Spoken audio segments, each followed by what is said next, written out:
Okie dokie, I believe we are all the way live. Hello and welcome to my graveyard. I'm your host of the evening, the Cemetery Man from Salem, Mass. Always taking names and kicking candy ass, live and in living color here with you only on Grande's Graveyard. And tonight, it is the Horror Roundtable number 11. Yes, we've cracked past 10, and we are here. We are live in living color for the first Horror Roundtable on Grande's Graveyard in the year 2025. I am very freaking excited here tonight because, of course, first, join to me on this side right here. You may know him over from CraterMania, brother. He is the man they call Crater. What's going on, Crater?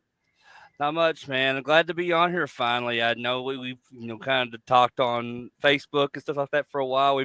This is the first time we're talking on video with one another, and I'm just glad to be a part of the show and really excited for tonight. Dude, yeah, no, you're more than welcome. I've been a fan of Crater since back in the early WrestleManiacs days.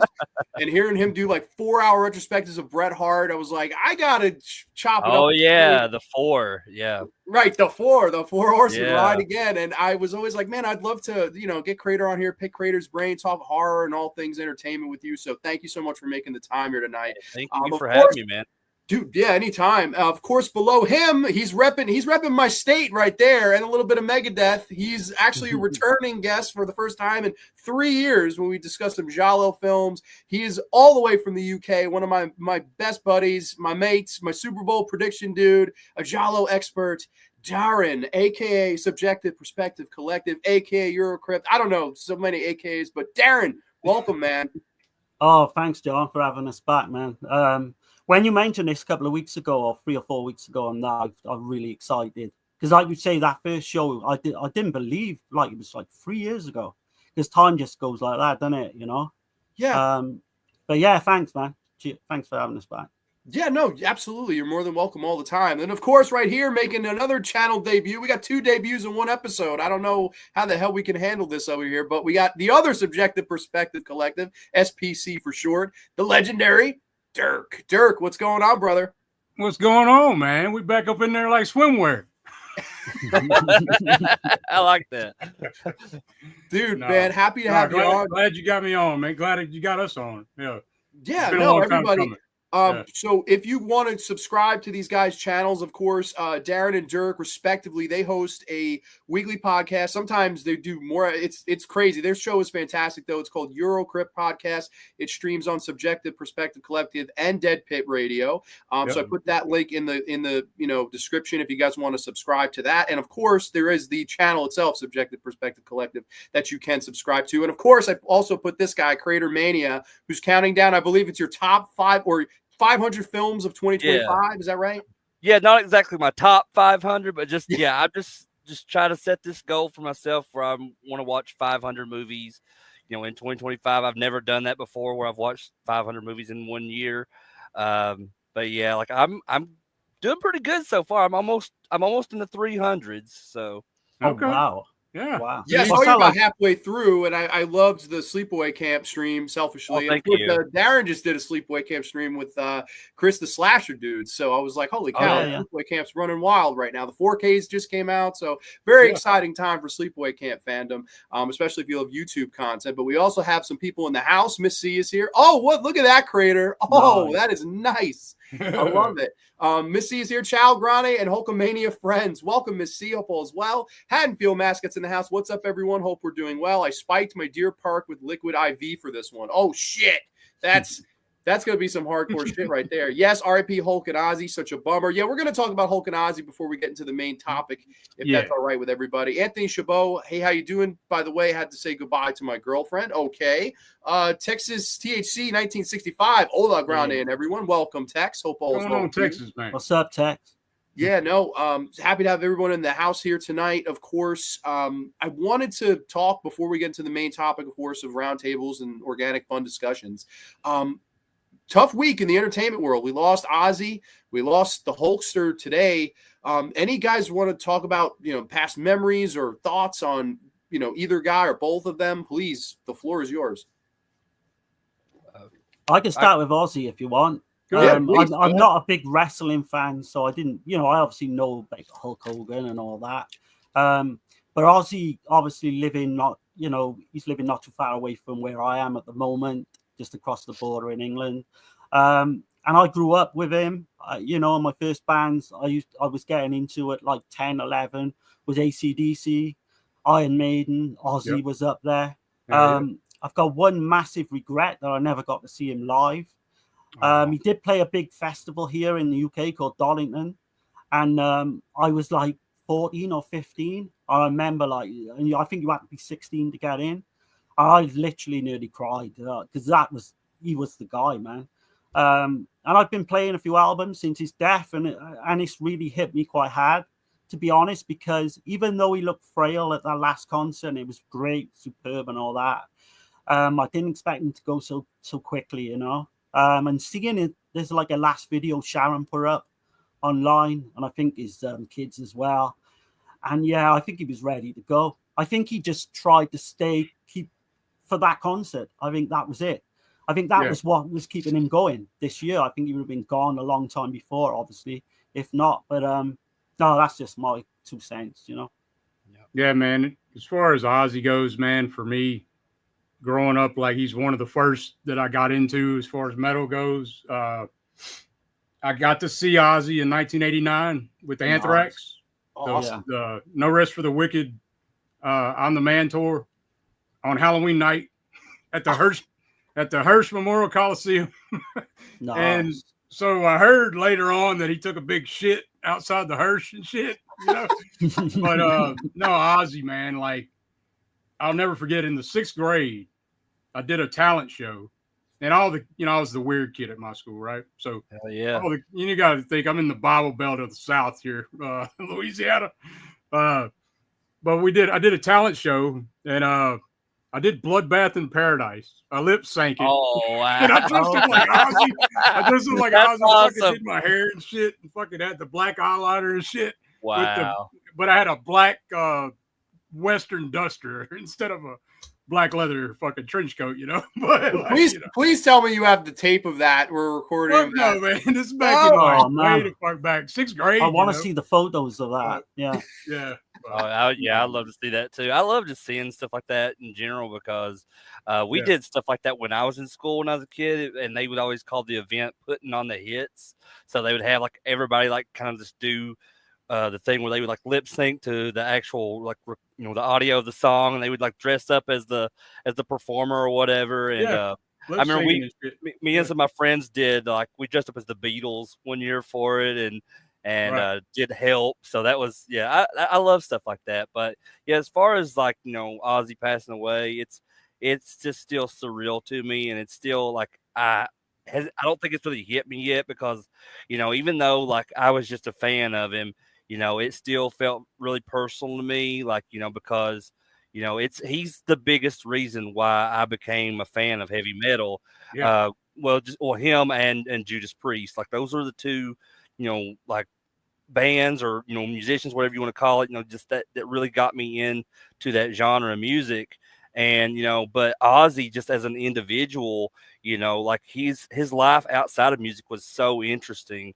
And, you know, I've read his book, I've read other books that were like kind of unofficial, you know, about him and stuff. And so when I was young, like, I was almost a teenager when I found out who he was. And I just wanted to learn anything that I could find about him, you know. So, and this was like probably internet was around, but it was kind of like before the big boom of the internet kind of hit stuff in the 2000s and all that.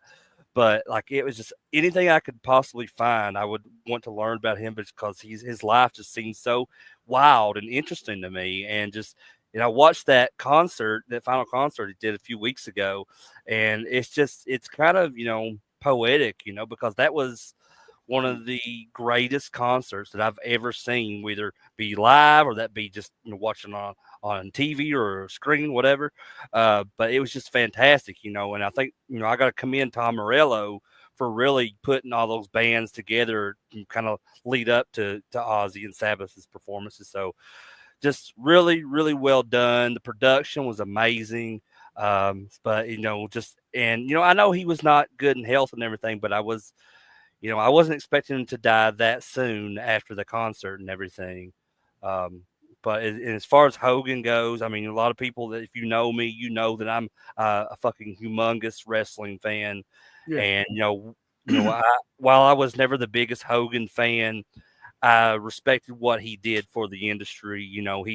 He was a huge part of why wrestling became so popular in the 80s. And then you go, and even if you go into the 90s with the NWO and all that stuff, and it just kind of bringing like wrestling even bigger than it ever been, going into the Attitude Era and all that stuff. Because the 90s, the 80s was wrestling was huge, but 90s was possibly even bigger. And he was a part of that too. So like, was that Rocky 2 or 3?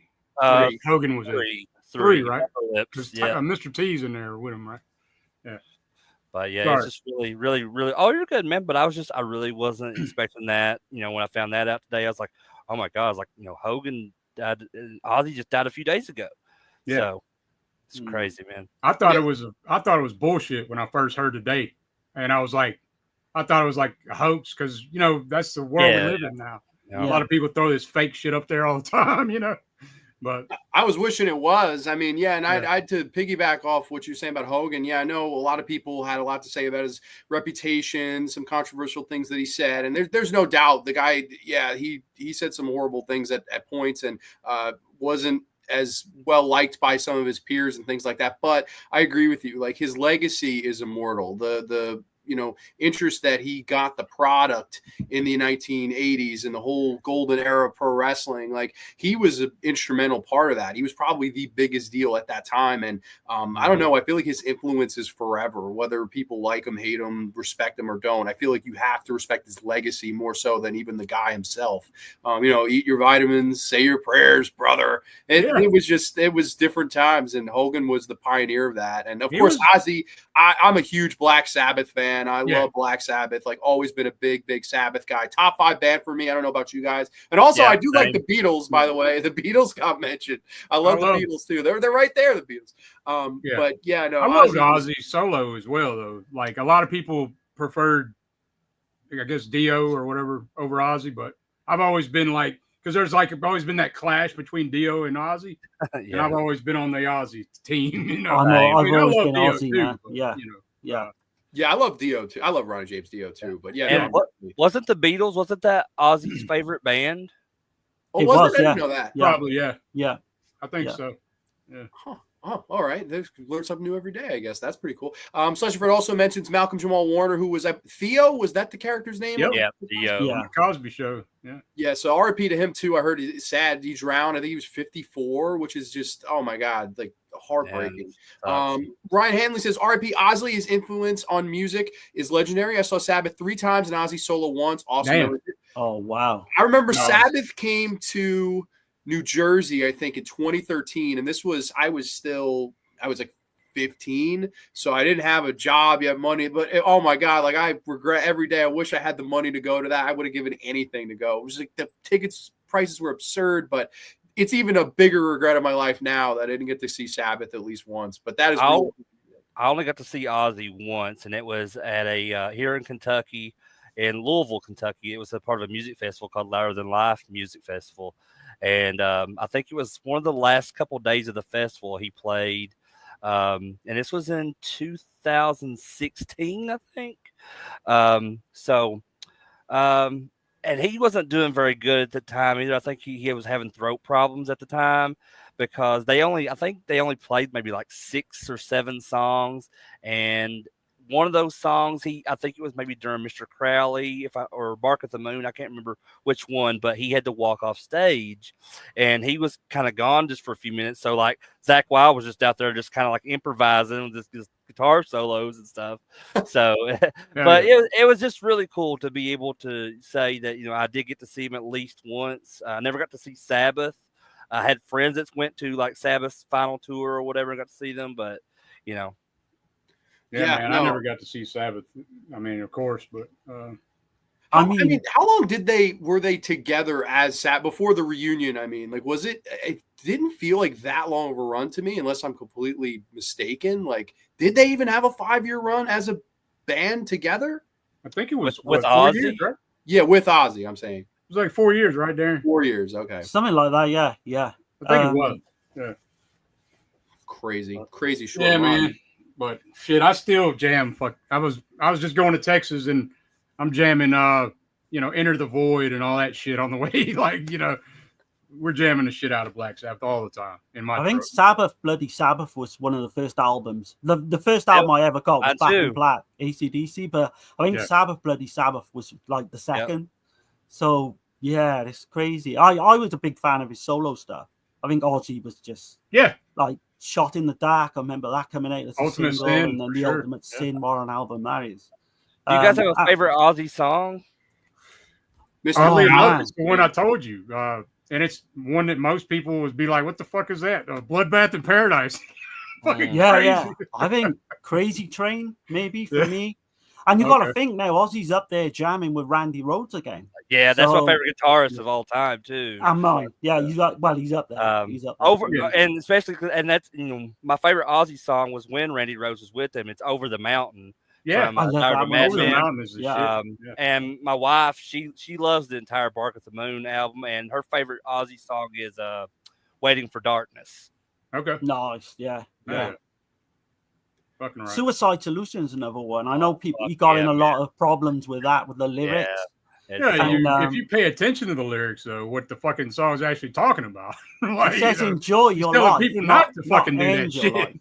Yeah, there's big controversy over that. But I mean, any of the first couple of Ozzy albums, I like every song. Oh, hell yeah, man. Yeah, no, you can't miss with some of that stuff. It was iconic. And Ozzy was just a great. I'm so jealous you guys got to see him. Like, that is beyond jealous. Hey, all Fever Dreamland Theater checks in. RP to the legends we've lost. Absolutely. Alpha Romero is here. Welcome, Alpha. Hope all is well. If you're a fan of wrestling in 2025 in one way or another, it's because of the Hulk Hogan. Yeah, I agree. Completely. Yeah, that was I got sad when I saw it today. I'm not gonna lie to you. I confess I saw No Holds Barred and Suburban Commando in the theater as a kid. LOL, I love them both. Hell yeah. All right. Rip on, brother. My God. Oh, the Hulk maniacs out there. Brother. Juno 2000. Hey, Grande, Dirk, Darren, Crater in Texas. RIP Ozzy Osbourne, Hulk Hogan, Chuck Mangiano.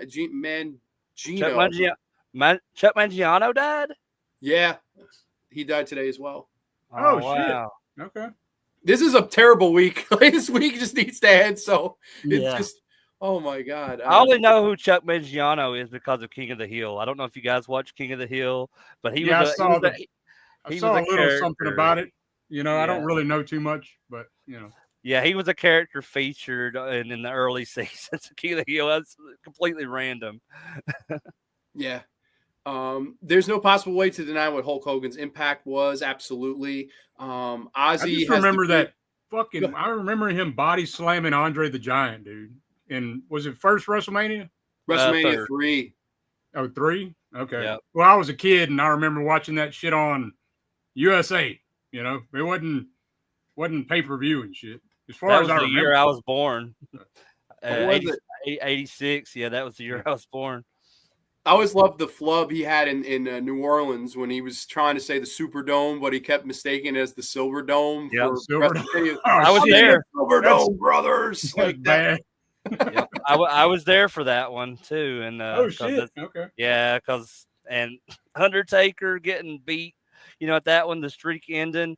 It's like no joke, like they're not exaggerating on TV or anything with that when WWE talks about that shit. Like you could hear a fucking pin drop when Taker lost that match. I was like, what the fuck just happened?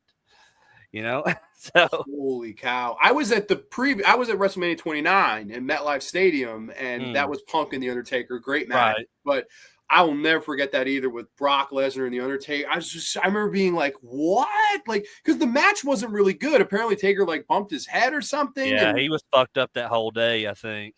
Yeah, my God, that was I didn't know you were there for that. That is holy cow! Like, save that ticket. That was the only one I ever went to too. I don't think with the prices now for these shows, I don't think I'll be able to do again. Oh, dude, if I told you I paid to go to SummerSlam, you'd be like, dude.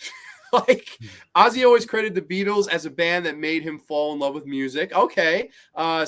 Scratch Burno is here. What's going on, Scratch? Hope all is well with you. What's up, man? really sucks. All these actors. Under the Sun from Sabbath Volume 4 is probably my favorite song. Okay, so people throwing out the love for that. And Iron Man, somebody said Iron Man, can't beat that. Great stuff. But so RIP to all the legends in the entertainment world that we've lost this week. Sad week. But something to make you a little bit more excited and happy. We've got wonderful topics here tonight on the Horror Roundtable, and I don't know what any of them are, which is really exciting, other than my own, of course. But I guess we could kick this show off. Would any of my three wonderful guests like to kick us off with a topic, and then we'll just go clockwise from there, I guess. Okay. Go for it in order if you want. If you want to go Crater, myself, and Dirt. Sure. You want to kick it off, Crater? Sure. Let me just kind of think of something because I didn't plan anything. Okay. Do you want me to go? Or? Yeah, you go first, Barry. I'll think about it. Okay, so my first subject, and I didn't want to, because me and Dirk are known for our love of Italian horror and giallos and all that, so I didn't want to go there. So what I decided for my first topic would be ghost films. And the first one I want to mention, so I'm going to briefly mention 3 films. And I'm not sure, but if I remember rightly, do you like this one, John? Don't Look Now. Yeah, absolutely. Don't Look Now. Yeah. Awesome. So I was wondering whether you liked it because I for some reason I thought you didn't, but maybe I'm getting it mixed up with like Night Train Murders or something because I know you didn't like. Oh, I like Night Train Murders. We had right. on that. Yeah. Oh God, yeah. I was just Team Last House. That's all. I do like Night Train Murders though. Okay. So I was confused, but Don't Look Now. So, 1973. It's a British psychological kind of ghost story, directed by Nicholas Roeg from a short story by Daphne du Maurier. You've got Donald Sutherland. He plays John. You've got Laura, played by Julie Christie. And they kind of go through this. They lose their daughter very early on in a really harrowing scene. And to get away from things, so they basically, John's line of work is he restores churches. So they go to Venice, try to get away from things. Their relationship's not going great at this point, And there's a nice scene where there's a sex scene, but it kind of symbols the fact that they're getting their love back together and all that.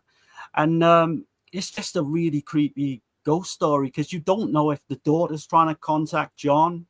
Someone's trying to warn John, They're both It takes a lot of... I think it takes a few watches because there's things that happen. Yeah. I'm not trying to interrupt, Darren, but... No, you go for it, man. At the very beginning of the film, there's things that are like... The way the film works, it just... You start seeing it to multiple watches. You start seeing these different layers where like water gets spilled on something and then you see like blood on a picture. And I don't know, man, it's a very ambiguous film. I love the fucking movie too. So it's like, Don't Look Now. Is that what you said it was called? Don't Look Now. Yeah. That's a great addition. The things, and in the backdrop of all this happening, they come across these 2 elderly women. They're both sisters. One's a psychic and she's blind. And she warns, John's in danger. He needs to get out of Venice now. You've got the backdrop with all this happening where young women are getting killed and they're getting pretty much dragged out of the canal.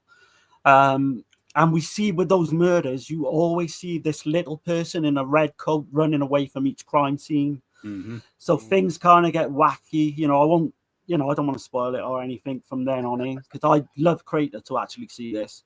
Yeah, and for me, it's just it's my second favorite film of all time. So, and it never changes. It used to be your first, though, right? What year did it come out? It did, 1973. Yep, 73.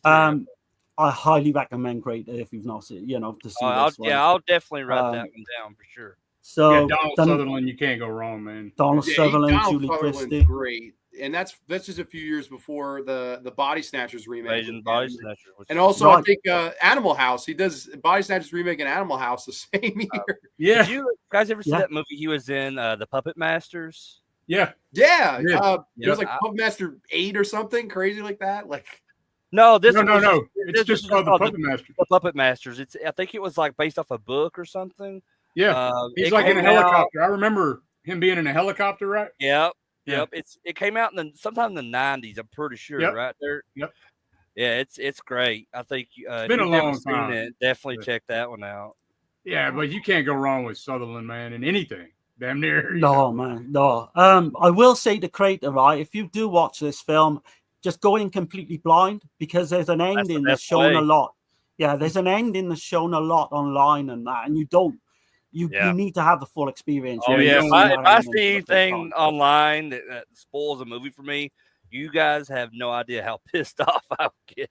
Yeah, you don't want to see that. Yeah. I promise you that, because this is way more effective when you don't know what that shit's coming. You're like, oh, it is jaw-droppingly good. Yeah. I will say I won't spoil anything. It has I think it's a great like psychological horror film. I've only seen it twice. Like Dirk says, it's definitely one that I think will benefit upon more watches. So it's one that I'd like to get. I didn't realize it was so high on Darren's list. I got to ask, what dethroned it for you as your number? What's your number one? Opera. Oh, okay. Well, I mean, I did go. Suspiria was my top Argento film at one point, but Opera's just gone to the top for me. Second, I want to mention a film as well. Another one I love. This is in my top 25 of all time. The Changeling. That's what I was going to mention. Oh man, I love it. Yeah, George C. Scott, and he plays this pianist, composer, and again, similar to Don't Look Now, he loses his daughter and his wife in this one at the beginning of the film. I think they're on vacation and in the snow, and this car comes along and runs them over. And it's him going to this Chessman house, this big, like kind of creepy mansion villa type house. And all the stuff with the daughter's kind of, he thinks the daughter's trying to get in contact with him. You got the shot with the ball.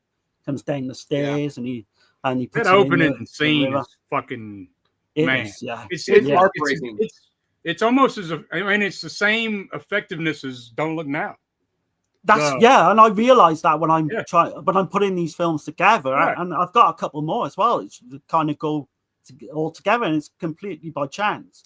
And you've got the actual music. You've got that music box theme that turns up, and he starts writing, and the whole thing where, pretty much, I won't mention what happens, for people who's watching, but needless to say, there's this big mystery that happened like over 70, 80 years ago, and John kind of finds out, you got the seance scene as well. That's superb.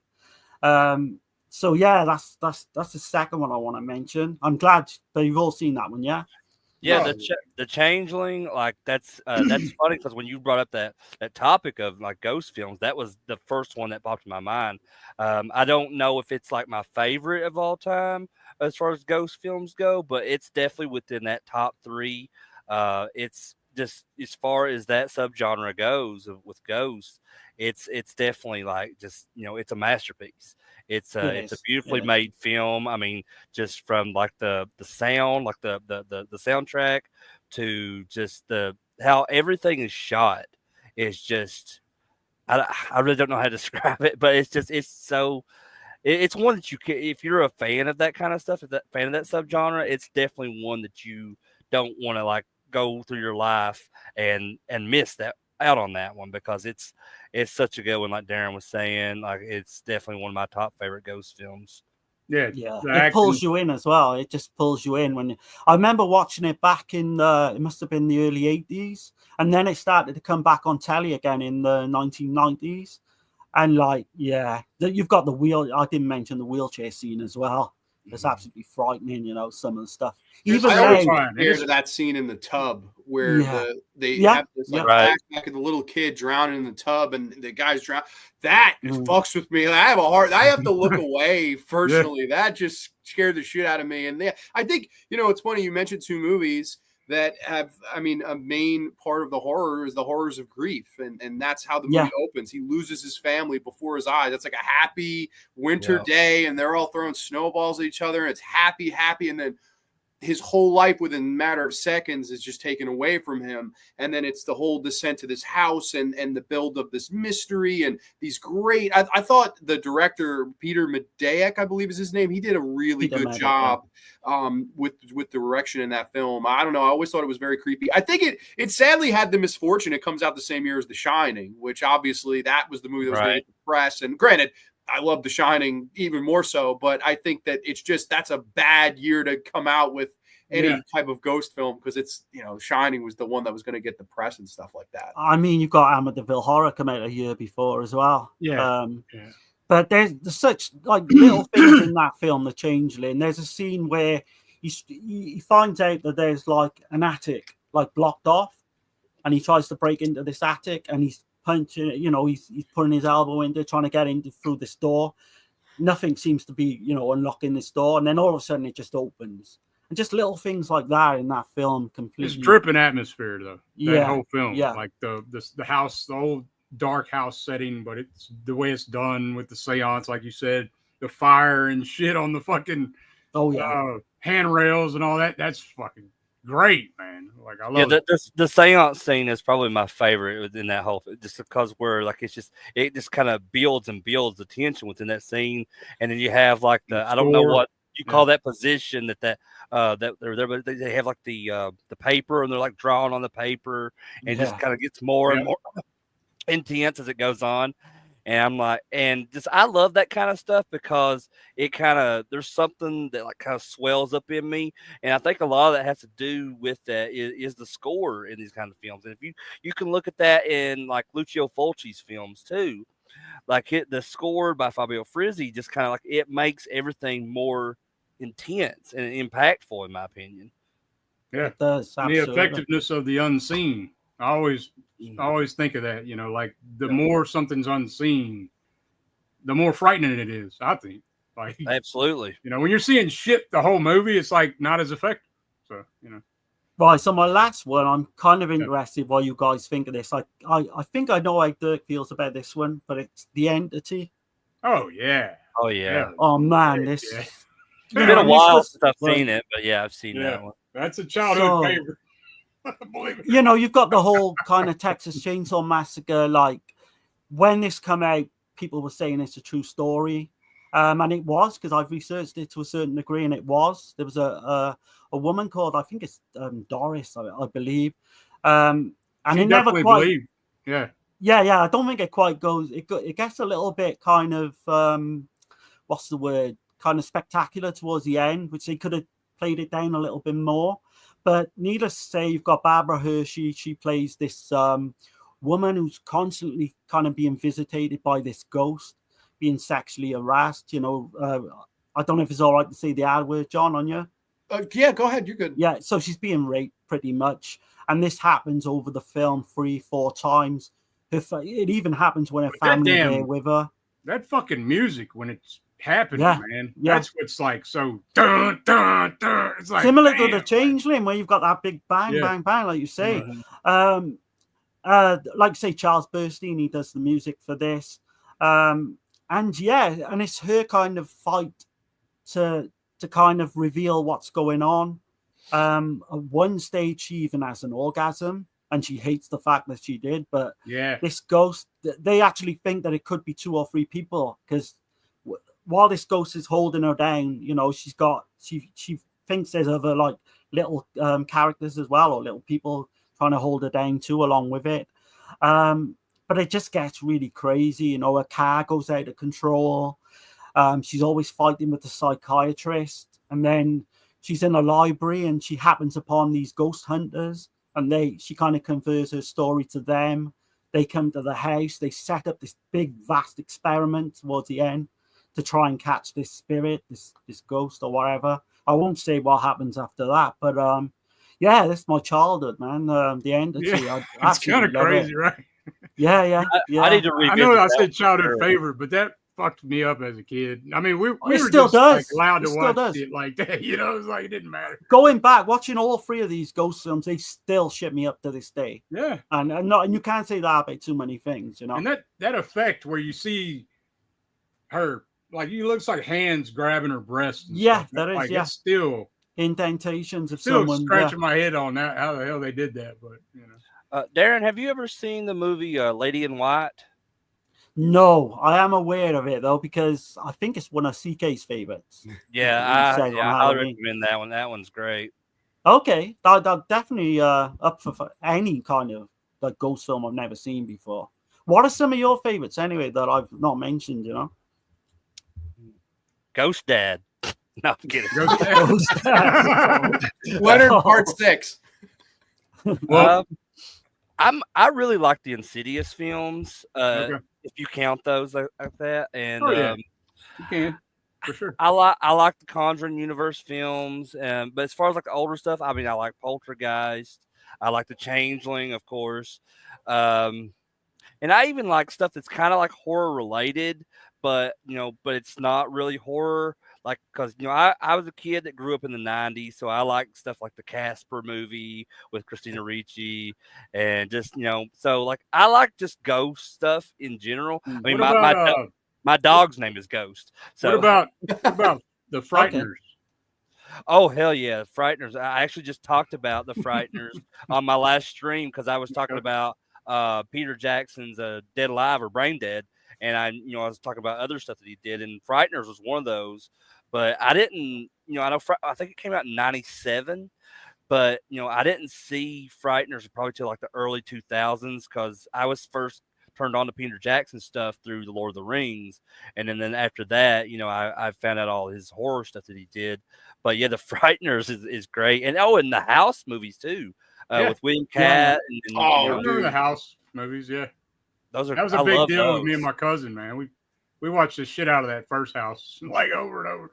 Like one that I saw, I can't lie. I mean, it came out. I know it came out way earlier, but Scream Factory released it, and that's how I got a chance to see it. Was The Haunting of Julia.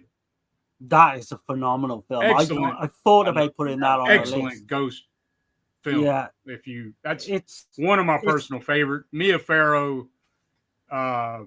Man, it's kind of in that same vein with Don't Look Now, I would think. It's the UK version, I would say, of Don't Look Now. I always say that. They're very similar in terms of themes and that. I've never seen that one for sure. That's one I'd have to add to the list. Oh, John, you gotta see it, man. Like the way it ends is so creepy. Man. I won't spoil shit, but it's so like, damn, it's creepy as shit, right? What'd you say it was called again, Dirk? The Haunting of Julia. Okay. And it was called Full Circle as well. So, and I know there was a lot of these haunting films that came out in the 2000s. It ain't like none of those. Like, no. Haunting in Connecticut and all that shit. Like, it ain't none of that. I always really loved this one. It's called The Innocents, and it's from the early '60s. That movie. I've got that written down. Yeah. That one. I first saw that. I was like, how do not people don't talk about that movie at all? I think it's just incredible. Like the cinematography in it, the score, everything about that is great. I know this wouldn't be technically Ghost, but I always say Burnt Offering is my favorite haunted house. Oh yeah, I think that's a ghost haunted house. I think it film. qualifies. I know it's not technically a ghost. That's why I don't want to mess up his list or anything. But that's my favorite for haunted house movies. Like you got Bette Davis, Oliver Reed, Karen Black. Yeah. The direction from Dan Curtis. I love that movie. I always thought that was my heralded haunted house movie for sure. Burnt Offerings is the shit. The Others is a really good one. Nicole Kidman with I didn't really care for that. Kind of a redo of Innocence, right? The Innocence. Yeah, it has that. It's in that vein for sure. Yeah. It's definitely. I don't know. I was a big fan of it. I thought it was really well done, and she did a good job in it, and the whole ghost kids. But I haven't watched it since it came out, so maybe and I was a lot younger when that movie came out, so maybe I need to revisit that one and see if I have a different opinion on it. Because I've noticed that about myself. Like over the years as I've gotten older, I'll rewatch movies that I didn't necessarily care for years ago, and I'll kind of like have this different of opinion on them. So yeah, I'll definitely check out The Others again and see if I feel the same about it or not. But what do you guys feel about Stir of Echoes? Like I've always liked that one. Oh yeah, I like it. Yeah, a lot. Sure. Yeah, Stir of Echoes I prefer over The Sixth Sense, which I remember when The Sixth Sense came out the first time I saw it, I was blown away. But the second time was like not as effective. But Stir of Echoes, I could watch that multiple times and still get enjoyment. That twist, the twist in Sixth Sense kind of works once, doesn't it? Really? Yeah, for whatever. That happens sometimes. It doesn't really work upon a rewatch. I don't know if any of you guys are into the Japanese stuff. Like I love Onryo movies, like Ring and Ju-on, and I reviewed last week. I did see Ju-on. I like it better than the Ring. The the American version. Sure. Yeah. No, Oh, the original easy. Japanese version of The Ring is, to me, the far superior movie. But they did do a good job with the remake, I think, in America for sure.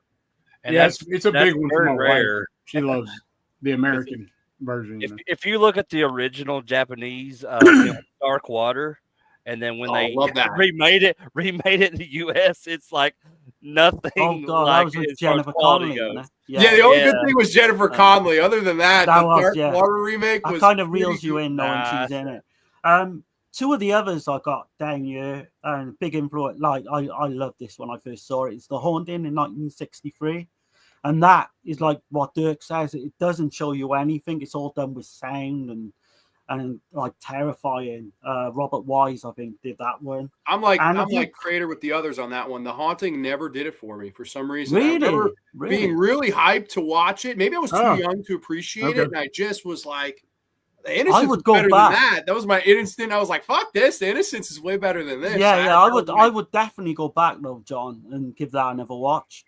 You guys seen the Legend of Hell House, 1973, with Roddy McDowell? I have, but it's Pamela been too Franklin. long for me to say thoughts. It's been too man, long. That holds up. I've watched that again recently as well. That it's like almost like a Hammer film. And they're all in the same premise, I think, as The Haunting, where they're all in this house. They got to stay in there to kind of right through till dawn. I think it is the next day. So yeah, I would highly recommend that one as well. I don't know why I didn't think about this one earlier, but I'm a huge Vincent Price fan. That's probably my favorite, person in all of horror history is Vincent Price, and House on Haunted Hill. Definitely I got to mention that one. That's. I don't know if I would say that's my favorite Vincent Price film, but it's definitely up there. I even like the remake that they did in the 90s. I do too. I like that remake with Jeffrey Rush and Famke Ali Larder, Taye Diggs. That's a fun remake. I always liked that one too. And I think I've actually got the soundtrack here somewhere. It's right here. Waxwork Records put this out. So have you guys seen this? Oh, that's awesome. Nice. Okay. Hell yeah. And it's like it opens up like what? Hell yeah. And the record itself is like fucking beautiful. This is one of my favorite like colored vinyls that I have.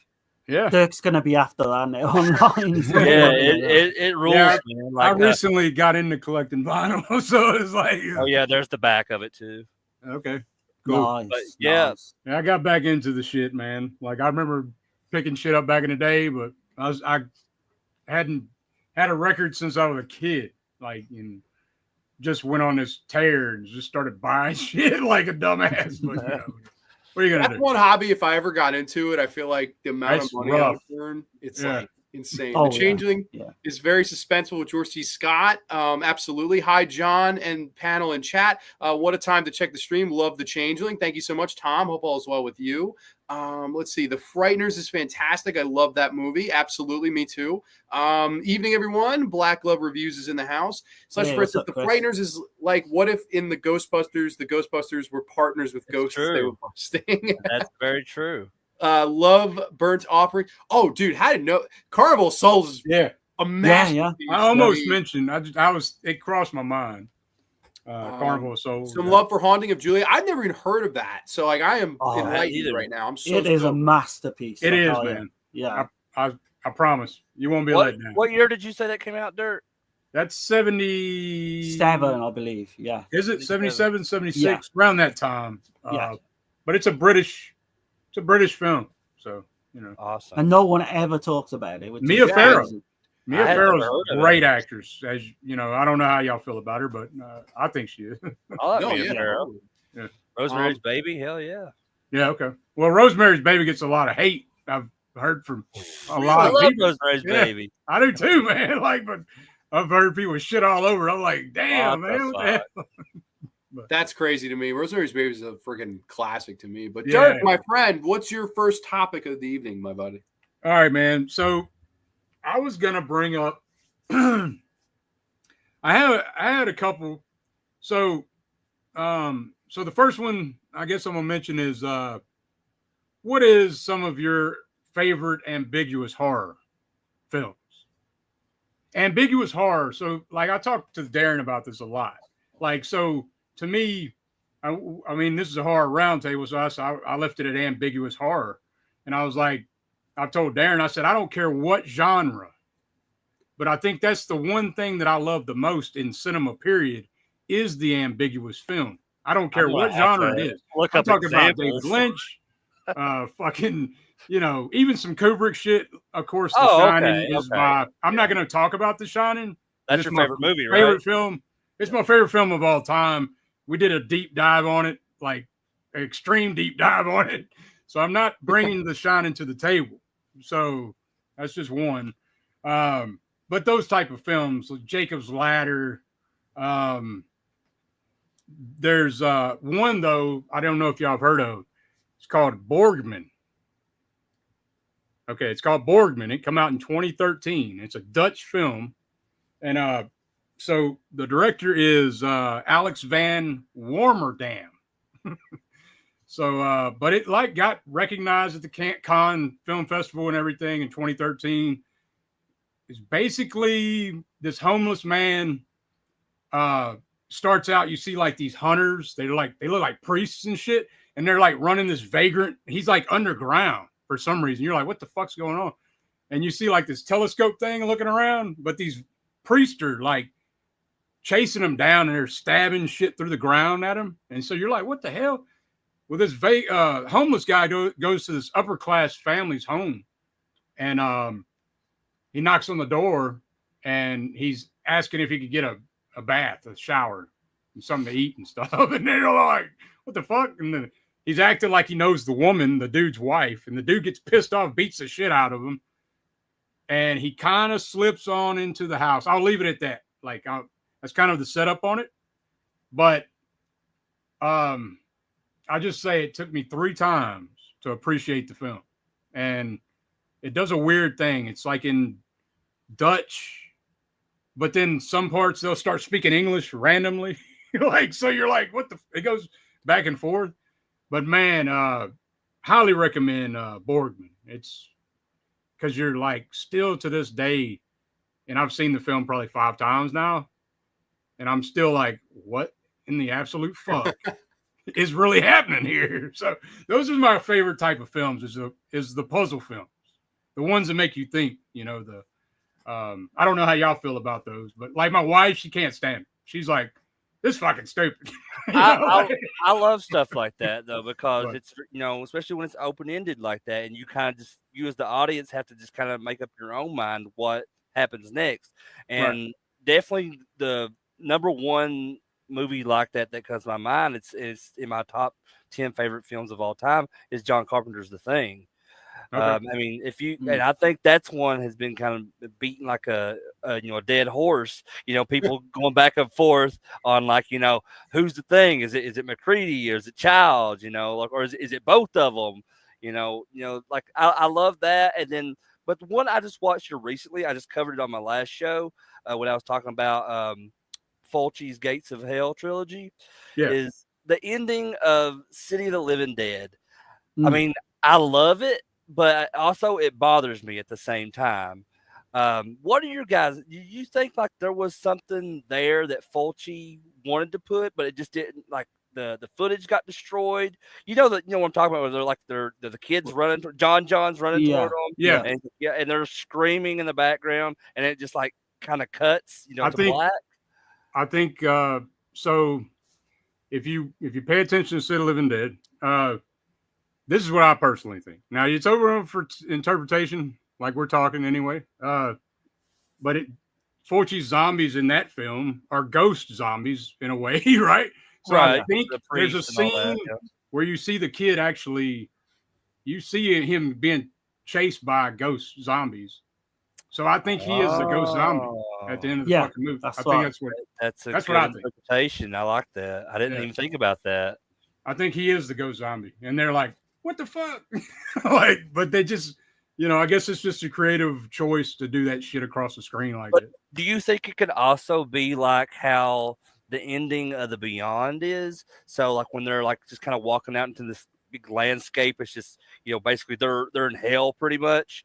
Could be hell Do you think that's the same thing with City of the Living Dead's ending? You think that they didn't really survive after they kill the priest and all that, but they're just they're dead, like maybe? hell on earth type of shit? Yeah, exactly.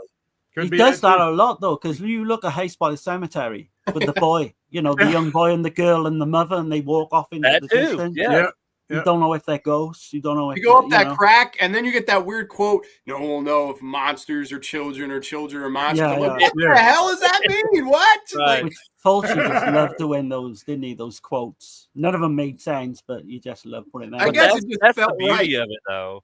Yeah. And I talked about that on my last, stream about like how his films, especially the Gates of Hell trilogy, were so dreamlike or nightmarish, like, and just you don't. It's like when we have our own dreams and nightmares. There's stuff that happens in them that has no meaning. It makes no sense.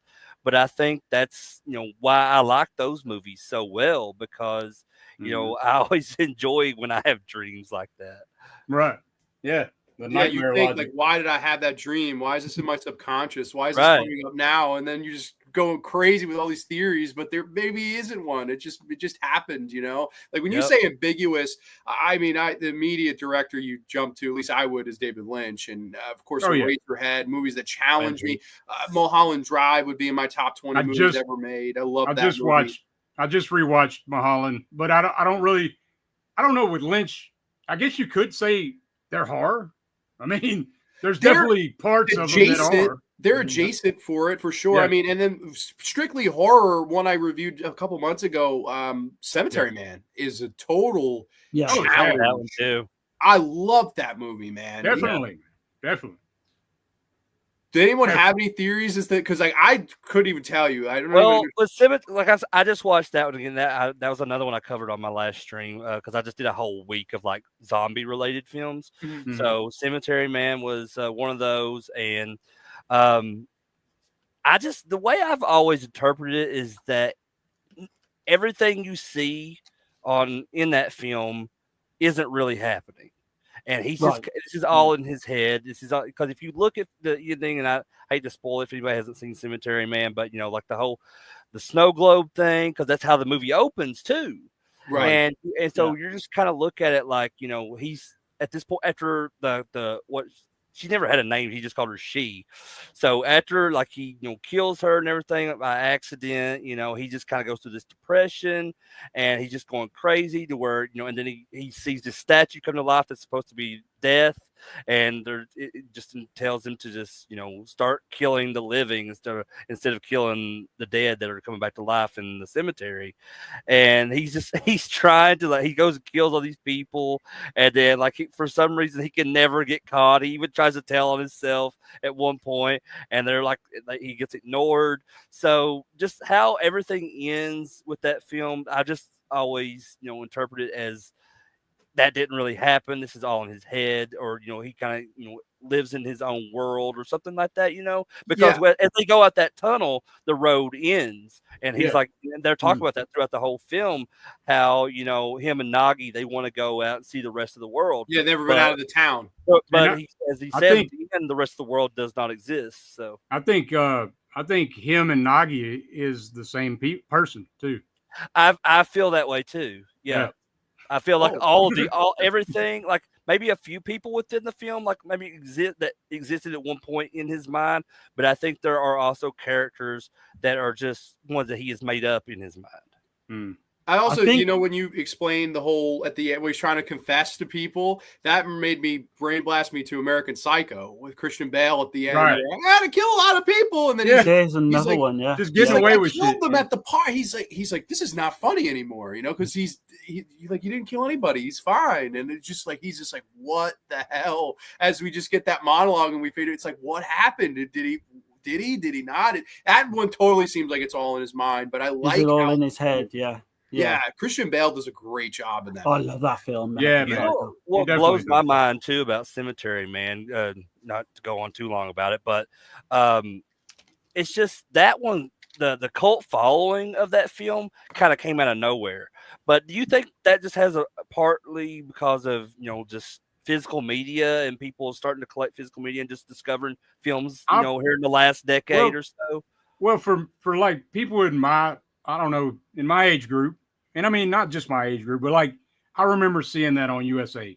Okay, that's the first time I saw it. Was on USA Network back in the 90s. You know, and then the first time I seen it, I was like, "What in the fuck is this?" But I kept watching it. You know, like I loved it. You know, so I didn't understand it. Like, and I still there's no way you can. That's why I love films like that, though, man, because I don't think they're meant to be one straightforward, narrow. You know what I mean? I think it's kind of like open for interpretation forever. It's a great discussion starter to if you're going with your buddies to the movies, you walk out like we saw when David Lynch passed away. They screened Eraserhead over here, and we all went to the theater. So most of my friends hadn't seen it, and the theories and interpretations when we walked out, I was like, this is what cinema's all for just people guessing like who's the lady in the radiator? Oh, maybe that's his mom. I was like, I would have never thought that myself, but I love that you thought that, and that's the beauty of the Quentin Tarantino always says you have a movie, you screen it for 100 people, everyone's going to see a different movie. It's like, so everyone has their own different interpretation. So that's, like movies like Jacob's Ladder, totally like that for me as well. That one, and they have a lot to say. I feel like these movies have a lot to say about psychology and society and humanity, and like that's the thing that keeps me going back to those particular films. And you're right, they're not generally or always horror. They jump and vary between dramas, and some will have dark humor, some of them are just batshit insane, but they keep you coming back, and that's what cinema's all about. Yeah, man. I think with Cemetery Man, I like it over Evil Dead 2, and I know a lot of people will probably disagree. Me too. Because we're thinking of doing a versus stream. Cemetery Man versus Cemetery Man over Evil Dead 2 all day. That's me. Anyone who wants to really delve deep into that film, go on a channel called Visited by Voices 1. Our good buddy Lorne's on there, and he breaks down the whole film. He does a damn good breakdown of Cemetery Man. It is super. It will open your eyes, when you see that. Was that Lauren, the guy that with the Dawn of the Dead stream? Was that? Yeah. Oh my god, I gotta see that then. That is awesome. Oh man, go over to his channel. It's superb. Right.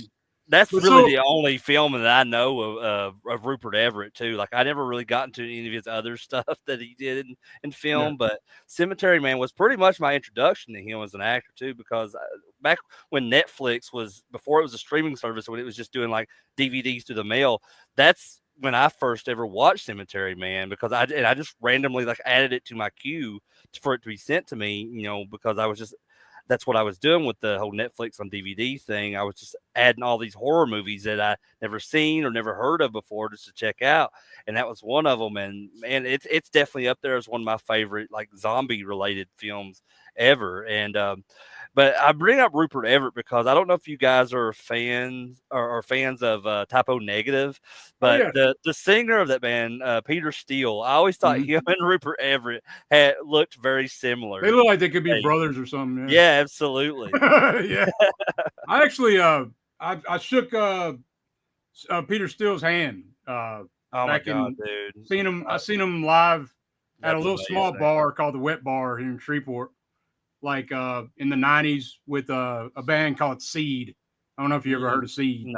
But But no, it was a little bar. He was leaving. He had his hair all in his fucking face and shit. And I shook his hand, man. I was like, damn, it was right there. It was like fucking cool. That's like 6'8" or whatever the fuck he was. Oh, he's huge. He's one of my probably top 5 metal vocalists of all time. He's a trip, man. I love that whole gothic metal. They jam their ass off too. Yeah. We got a couple comments. Haddonfield Mascots' Persona is one of my favorite ambiguous movies. I get more confused each time. I'm assuming you mean Ingmar Bergman's Persona. That's an awesome movie. Ingmar Bergman's the man. Yeah, totally. It's so many great movies. Somebody here mentions a movie called Gaslight from 1940. Yeah, that's a good one. Yeah. Oh, okay. Darren's seen it. I think the ending of The French Martyrs fits here. Yeah, that's a great point. Yeah, are you guys fans of Martyrs? I think it's a great movie, and the ending is totally. Yeah. Man, I seen it once, and like I didn't know what to make of it. To be honest, I'd love to go back. It's what I want to go back to. Definitely. Right. It's interesting for sure. It's funny you say you want to come back to it. I don't like I've seen that movie. I've seen Martyrs twice. That's enough for me. Like I am good. It's a great film. Don't get me wrong, but it's just like angst. Angst is fantastically done, but it's so uncomfortable and unnerving. Like the scene where he's eating that sausage and in front of these women in the bar. I'm like, dude, I need to turn this off. Like I get fucking jumpy or shit. I don't know. I don't not. That movie's too effectively done. Alpha says, my old buddy Lord. Man. Yeah, they have a good conversation on that stream we did. Yeah. Session 9's a great pick. That's an awesome one. Session 9, yeah. Okay. First saw Cemetery Man in an art house cinema back in the 90s as the mayor checks in. Silencio no hey banda. Okay. But yeah, no, totally great picks with the whole ambiguous stuff. But I got a couple I can mention. Oh yeah, I was gonna mention let me mention one more though, Darren. Go on, go for it. So Lisa and the Devil, if you don't know what Lisa and the Devil is, it's my favorite Mario Bava film, period. And it's his personal favorite film he ever made. Also, it's his most ambiguous fucking film he ever made. Yeah, so, like, it is. I won't spoil it, man, but it's about a tourist that gets lost, and she might have ended up in purgatory, hell, I don't know, like, you know. So you got Telly Savalas as well. I don't think I'll ruin anything. Love Telly Savalas. Yeah. You got House of Exorcism is like a different version of that film as well, which is kind of crazy. Just a couple I got quickly. There's one, Robert Altman's Images with Susanna York. Okay. Very ambiguous. You keep talking about it. I haven't seen that one yet.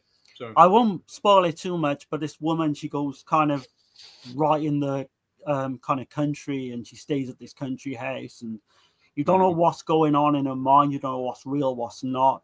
The ending, the cruising, Freakin's Cruising, you know, Pacino. That's completely one of my favorite ambiguous endings of all time. You just don't know, you know, is he the serial killer? Is he not? Is he turned gay? Is he not? You know, and all that. Elio Pesci's Quiet Place in the Country is another one I highly recommend. And that's got Franco Nero. I won't give too much away with that because I want people to see it, but it is crazy. Me and Dirk covered it, didn't we? Yeah, I got one that it's a newer one. I don't know how y'all feel about it. The Lodge. Loved The Lodge. That was my favorite horror movie of that year. Yeah, was 2019. So loved it. It has some. When you go, I mean, it looks like a straightforward film, but I recommend watching it a couple of times. There's some weird shit in the background going on. Like, yeah, no, I agree. The Lodge was, I thought that I championed that movie. And recent ones, Stop Motion was another one I really loved. That was definitely. I need to see that. I've heard a lot about it. Yeah. If you liked, if you're telling me you like ambiguous, that definitely. That's my favorite shit, period, is ambiguous. You know, out of all cinema. Like, sure. No, I have to be in I have to be in a certain mood to watch ambiguous movies. Like if I'm like in a bad mood and I'm put on a movie, it's not going to be an ambiguous horror film. You got to be in the right headspace. I get it. Some people want like my wife can't stand it. She's like, why can't we just watch a normal movie? That's what I'm saying. Like some people just want a normal ending, a normal, they want a straightforward. A to Z. They want spoon fed to your ass, you know. Yeah, that's all dependent on mood. If I've had a long day at the job, Jacob's Ladder is not going to be the go-to. It might be a little Freakboy Camp 3, something I could just turn my brain off and just start eating stuff. But I got a fun one here. I got a fun hypothetical for you guys. Going to change up the pace here a little bit. All right, so hypothetical. You're a writer/director, and the studio comes to you and they greenlight your project. They say to you, you could choose one of these three actors, and you could choose one of these three actresses. So you're going to get one of these three actors, one of these three actresses. So I'm going to throw out some names. You're going to tell me who you'd want to work with for your film and why. So we'll do the actors first, then we'll jump to the actresses. All right. Choose one of these three actors to be the lead of your film and work with them. We got Jeffrey Combs. And keep in mind, you could pick the actor at any point in their like prime, so it doesn't have to be Jeffrey Combs now. It could be Jeffrey Combs whenever. We got Tony Todd and I got Michael Rooker. Which one of those three would you choose if the studio came to you and said, Keys to the Kingdom, who's your lead and why? Michael Rooker. Okay, what is the movie about though? Like, your movie, anything you want. Anything you want to do. Yeah. Anything you'd want. I say Michael Rooker, man. We're talking about Henry, right? Henry.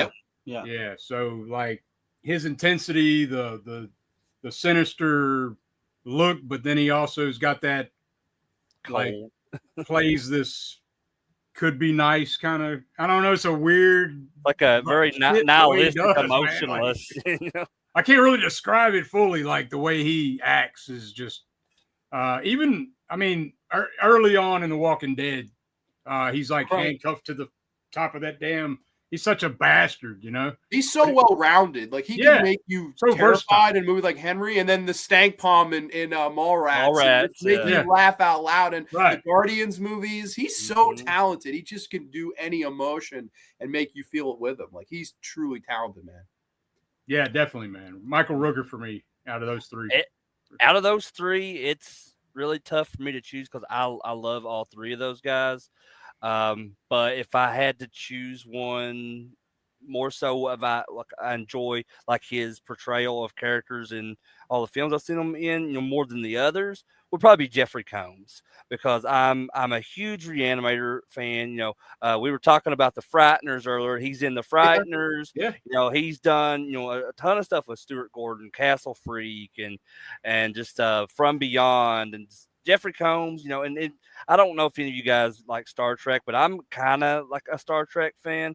And, you know, Jeffrey Combs is huge in that community, as he's portrayed tons of different characters, you know, throughout the history of Star Trek. But just, you know, an overall, like, super cool guy. I've met him a few times in person. Oh, cool. Yeah, but as far as like his, you know, whole filmography goes, like there's nobody else that could portray Herbert West like Jeffrey Combs did. Yeah, and he's right. That character is right up there on like the totem pole with like Ash from the Evil Dead movies or Reggie from the Phantasm movies. Like, that's just my own personal, like, you know, opinion when it comes to those types of characters. But you know what I mean? Like, but I would definitely probably go with Jeffrey Combs. I forgot to mention about Rooker too in Slither, right? Yeah. Was that the first film that he did with James Gunn? I think so. Had to be. I think that was one of James Gunn's first directed movies, because he had done, he wrote the Dawn remake and the Scooby-Doo movies, and I think Slither was like the first directorial, or one of the first directorial projects that he had. So yeah, would have had. That's the Night of the Creeps ripoff, is it? Well, yeah, kind of. It is. Yeah. For me, I'd have to say Jeffrey Combs as well. Okay. I feel like he can play like sinister. He can play nice guy. Very versatile actor. I still not seen Reanimator film, the first one. Really? Weirdly, yeah. Wow. And I've got it, and it's over there on my shelf somewhere, and I've just never got around to watching it. I highly recommend it, especially if you love Jeffrey Combs. Like, that's his opus. Yeah. Well, he's in I Still Know What You Did Last Summer, right? He turns up in, he does. He turns he's up in that shit, yeah. Pretty much. I Still Know What You He's Did in. Last He's Summer. in the hotel. He's running the hotel. He's running the hotel. Holy shit! Yeah. He's like a red herring. And I shit. forgot about that shit. Maybe I was too distracted by Jack Black and his dreadlocks. That's what it was. But Darren, this year's the year to watch, man. It's the 40th anniversary this year of Reanimator. Okay. So Yeah. Well, like I say, weirdly enough, I've seen Beyond Reanimator, and I think I may have seen, because it was on TV. Seen Bride, but not the original, huh? Not seen Bride, no, seen Bride. I think that's the only one I've seen. Oh well, Beyond. man, Beyond Reanimator it's bad. I like that film personally, but I mean that's like it and the original Reanimator is night and day. Yeah. I was gonna say maybe that's kind of put me off going back to the original. To be honest, the original.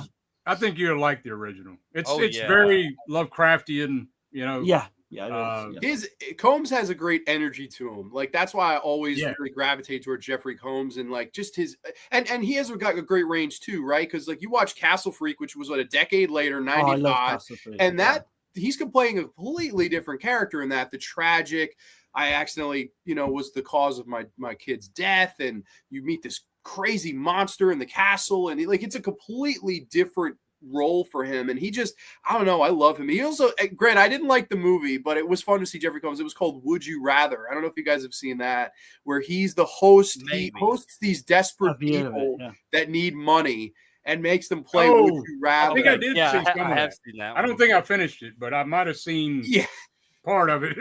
He was great in it as the host, but the movie itself, not my favorite. I seen about half of that movie. Ain't they like around a table and shit? And okay, yeah, I think I've seen some. I don't know if you guys have watched any of the Creep Show TV series. Yeah, but there is an episode that Jeffrey Combs is in where it's about these Nazi werewolves. Have you seen it? I've seen that one. That's got to be one of my favorite episodes of that entire series. Yeah, is it called? It's Bad Wolf Down, something like that. It was called, I think. Is that what it's called? I think so. Maybe. What season was that? 2? Or... Season 1. That was season 1. Okay. Was it? I thought it was season 2 as well. Oh, maybe it was season 2. I don't know. Might have been. I can't remember. It's been a while. It was a good episode though. Like the palette of it was insane. It's awesome.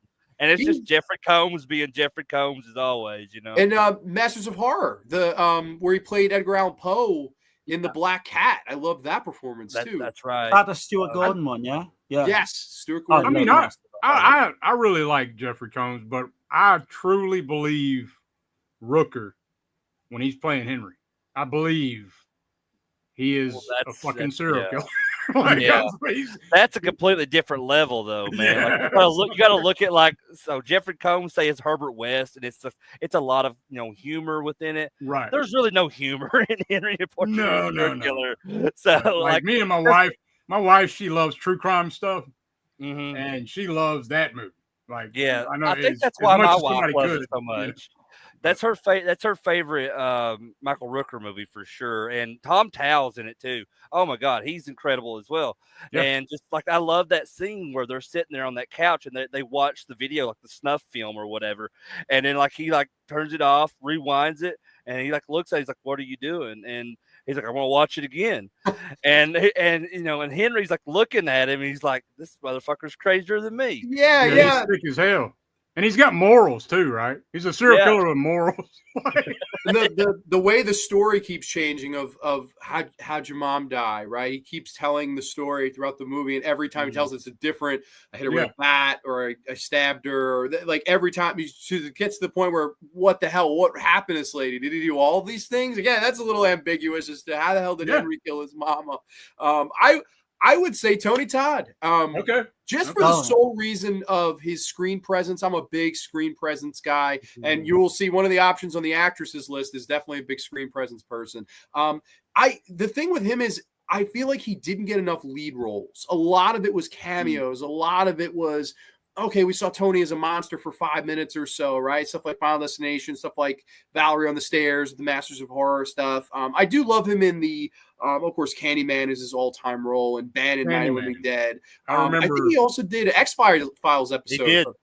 It's where he was having I think he was in Vietnam or something like that, some kind of military thing. And he was having all these kind of flashbacks, but wasn't sure if they were ghosts coming after him or what it was, because it was just that typical X-Files fashion where it's kind of ambiguous. If we want to come back to ambiguous stuff, X-Files is definitely on that list. Yeah, no, for real. And then so those not the Living Dead remake as well, isn't he? Yeah, 990. Right, yeah, he's the Dwayne Jones, and he did, I think, a great. I remember that's one of his best. I was like, nobody could do this like Dwayne Jones, and then I saw the movie. I was like, he did it somehow. He was so good in it. I thought he was when he's going, "God damn you!" And I love Night of the Living Dead remake in '90, but it's just it's so different from the original because the original had all that social commentary surrounding it, and just this with it being the '60s, and there was a racism stuff going on, and that was just the whole point of Romero's vision. But if you look at the ending of the remake, with Ben becoming a zombie, and then which was kind of completely different. They switched him and Harry's roles because if you remember, in the original, Ben gets shot, and Harry ends up becoming a zombie down in the cellar with his because of his daughter.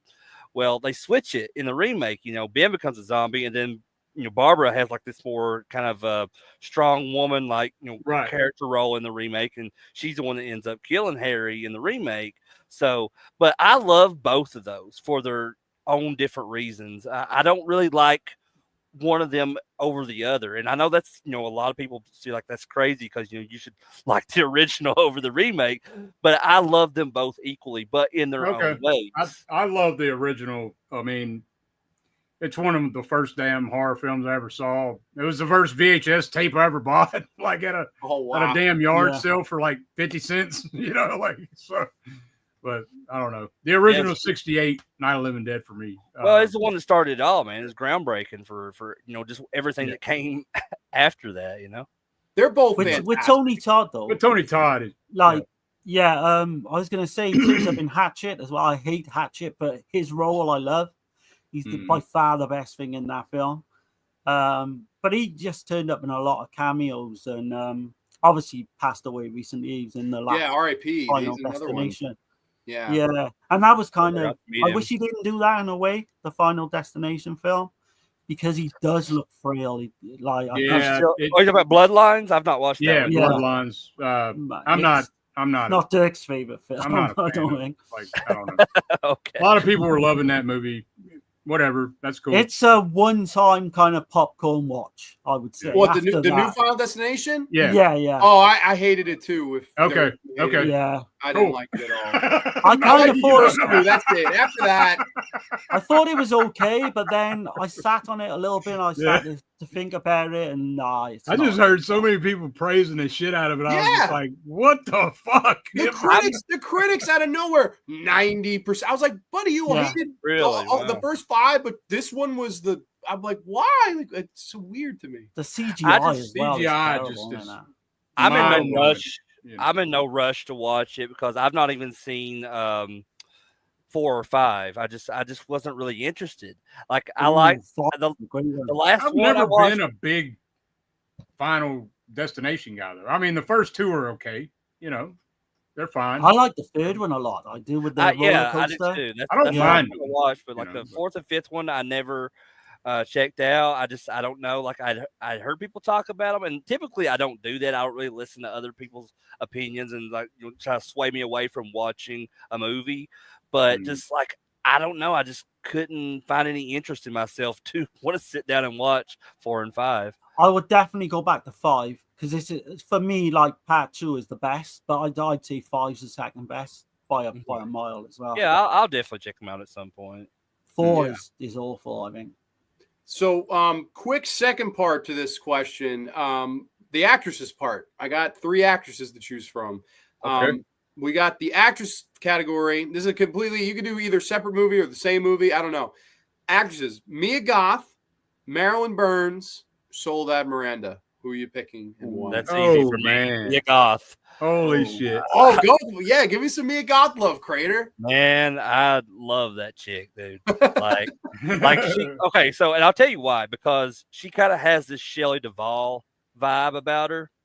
And I love Shelley Duvall. Like, not just in, because of The Shining, but I don't know. She just has this, Shelley Duvall has this very quirkiness about her.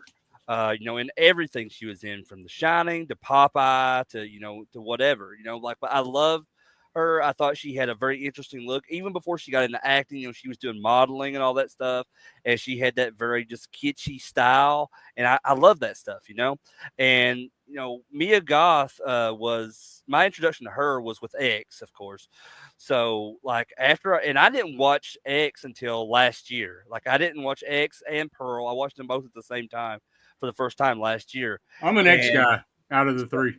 I like Pearl, I think the best out of the trilogy, but yeah, when she came onto the scene in X, I was like, who is this? I was like, I wasn't familiar with her at all, and I started kind of like making these comparisons of her like look and her style and stuff to Shelley Duvall, and then I started seeing like other people online talking about it too. I don't know if that's just like a fucking algorithm thing on social media or something, but but you know what I mean? Like that's one of the reasons why I like her. And I think, above all that, she's a phenomenal actress.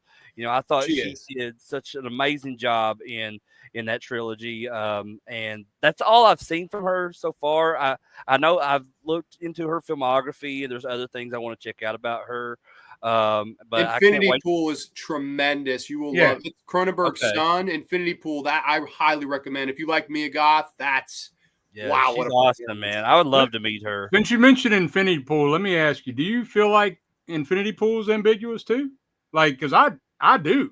A lot of people. I've talked about this with other people. I don't want to go on a tangent on that, but I was just wondering, like, what do you think? Do you think it's a straightforward story, or do you think there is? If you know what I mean, I don't want to spoil the film for anybody. Yeah, I don't want to spoil it either. I would say a short answer would be yes to you, but I don't want to spoil it for anyone who. Okay, I was arguing with somebody at length over that shit one time, and I was got a war over it. Wait a minute, dude! Like, it's ambiguous. Yeah. But how about Darren and Dirk? Which actress would you guys pick? Oh, it's Soledad Miranda for me. I think, yeah. It's gotta be. Agree that, yeah. It's got to be Soledad Miranda, dude. She died way too young. I know you know about her, John. Like, I found out about her a couple years ago, but when I did, I was just like, man, it's sad. She died at 27. She's part of the 27 Club. Yeah. In her eyes, man, she had so much soul. Right. In every character she played. It was like, and the way Jess Franco described her, like, she made everything better around her. Like, everybody loved her. She was just like this presence of, she was Franco's muse, you know, like inspired him. And he was like heartbroken when she died, man. Oh, dude, the amount of money and movies they would have made, it's insane. I mean, he goes on to make 100 movies with Lena Romay, who became his wife until both of their deaths. But like I just a couple weeks ago, they screened She Killed in Ecstasy in 4K in the city. Oh, man. 4K premiere. Yeah. I was like, I am not missing this for the world. It was like a torrential night. There was like flooding in the subways. I'm like, I am going to see Soledad and Jess Franco 4K, man. And her presence and her, like, the way she conveyed emotions without even having to say a word. It's just all in her eyes and her expression. That scene on the couch when she's fully dealing with the grief of losing her husband. That's some of the best acting I've ever seen. And the music that plays, she was a once in a lifetime type of talent for me. It's just gorgeous too. I mean, just total package for me. So yeah, I'd have to agree with that too. Just a chance to work with her, give her one more movie. How could I say no? You know? Yeah, man. I'm highly recommend anybody that don't know Soledad Miranda, go check some of her stuff out. She was in Franco's Dracula from Count Dracula from 1970. She Killed in Ecstasy, like John said. That's the big one. Lesbos. Eugenie de Sade, which is that's a really good movie. Holy shit! I still need to see that. Yeah, I think with her, Darren. I'm sorry, Darren. Go ahead. That's okay. No, with her, like, it's that beauty just comes across on screen. But like, unlike some of these big Giallo actresses, like, she had the ability as well, acting ability to pull it off as well. She wasn't just there for her looks, you know. No, I've no doubt she would have gone on and become massive. Absolutely massive. I think the story goes she was going to sign a 6-picture deal and she was driving with her husband and somebody was backing out of their driveway and hit into her and that was it. I think broke her spine. She died like instantly or something. And he was like a race car driver. Her husband was a race car driver. That's right. And she does have a kid. I think her kid, they gotta be in their 50s now. So we reached out to I'm trying to blank it on the woman's name, but I reached out to her. She did like her whole channel on YouTube is dedicated to Soledad Miranda. If you go, if you check out I know you're talking about Annie. Brown. Is it Annie Brown? That's it. Yeah, she pops in I the linked chat her channel on that stream that we did about Soledad on the Euro Crypt. So. They did a great episode like tributing to Soledad. I highly recommend if you're a fan. I've reviewed most of Soledad stuff on here too, but they did a whole like episode with all of it in one, so it's a lot easier. With mine, you'd have to like cherry pick and stuff like that. Oh man, it's great, dude. The more love she gets, the better. You know what I'm saying? Yeah, and she deserves it. I feel like not enough people know that name. Ted Pitt's in the house. I need you all to finger fuck that like button with violence and do the bow and arrow pose for the holster. Yeah, let's do it. Welcome, Dead Pit. A bunch of people had some comments here. Soledad is something special. Absolutely, she really was a legend, really. Somebody mentioned the episode of X-Files, Sleepless, great stuff. That's it. Like to make a movie with Tony Todd as a killer magician. I would see that. I like the idea of that. Yeah. Combs is awesome in the movie Love and a .45 as Dinosaur Bob. Okay, I've never seen those. I don't either. No. But yeah, no, great comments here. But Crater, buddy, what's your first topic of the evening? All right, so I'll just kind of like play off because like after I do this stream with you guys, I'm doing my own stream over my channel where and this week I'm doing the World of Werewolves. So I've watched several different werewolf films that I'm just familiar with this past week, and ones that a couple that I haven't never seen before. So I guess my question is, do you guys have a favorite or any ones that you can think of as far as werewolf films go that really kind of impacted you, growing up or maybe recently? I would say for me, and I know the majority answer would be American Werewolf in London, so I won't say that just to fear of being cliche. I mean, I'll say it. I can't help it. Yeah, no, I know someone else will. That's why I'm like, let me pick something else. Ginger Snaps, I think, is a tremendous. That's my favorite. That's my favorite werewolf film. Dude, it's great, and like I love Catherine Isabel, I love Emily Perkins, and 10 years earlier. Mimi Rogers is in that. Yeah, she's the mom. It has so much to say about girl moving into womanhood and puberty and things like that, and then of course dealing with the horrors of high school, and then it's got a whole Halloween vibe because it takes place around Halloween. So. And that's my bread and butter. It's films that are based around Halloween, Yeah, no, that and it I think it recently, I don't know if it got a 4K scan, but I got a 2K scan. I saw it in the movie theater in the city too, and I was like, holy cow, this looks incredible. It was a Canadian movie, I believe, which 25th anniversary, I think, is this year's was the year 2000. Yeah, and there's been a bunch. Like I'm a person that regularly goes to conventions, and for some reason, both Catherine Isabel and Emily Perkins have been at like shows that I had planned to go to, but some reason or another I couldn't go to it. So they've always kind of avoided me. Like Ted Raimi was the same way for years. Like he would like show up at these conventions that I was going to go to, but I couldn't. And then when he was like scheduled for ones that I did get to go to, he would end up canceling.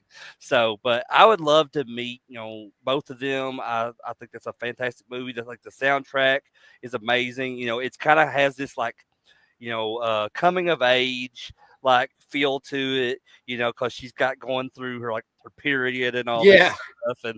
But.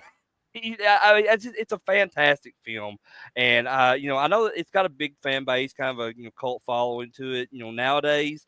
But I just think it doesn't get talked about enough when people are talking about these top werewolf films of all time and stuff. And I think it's fantastic. I think the effects in it are fantastic.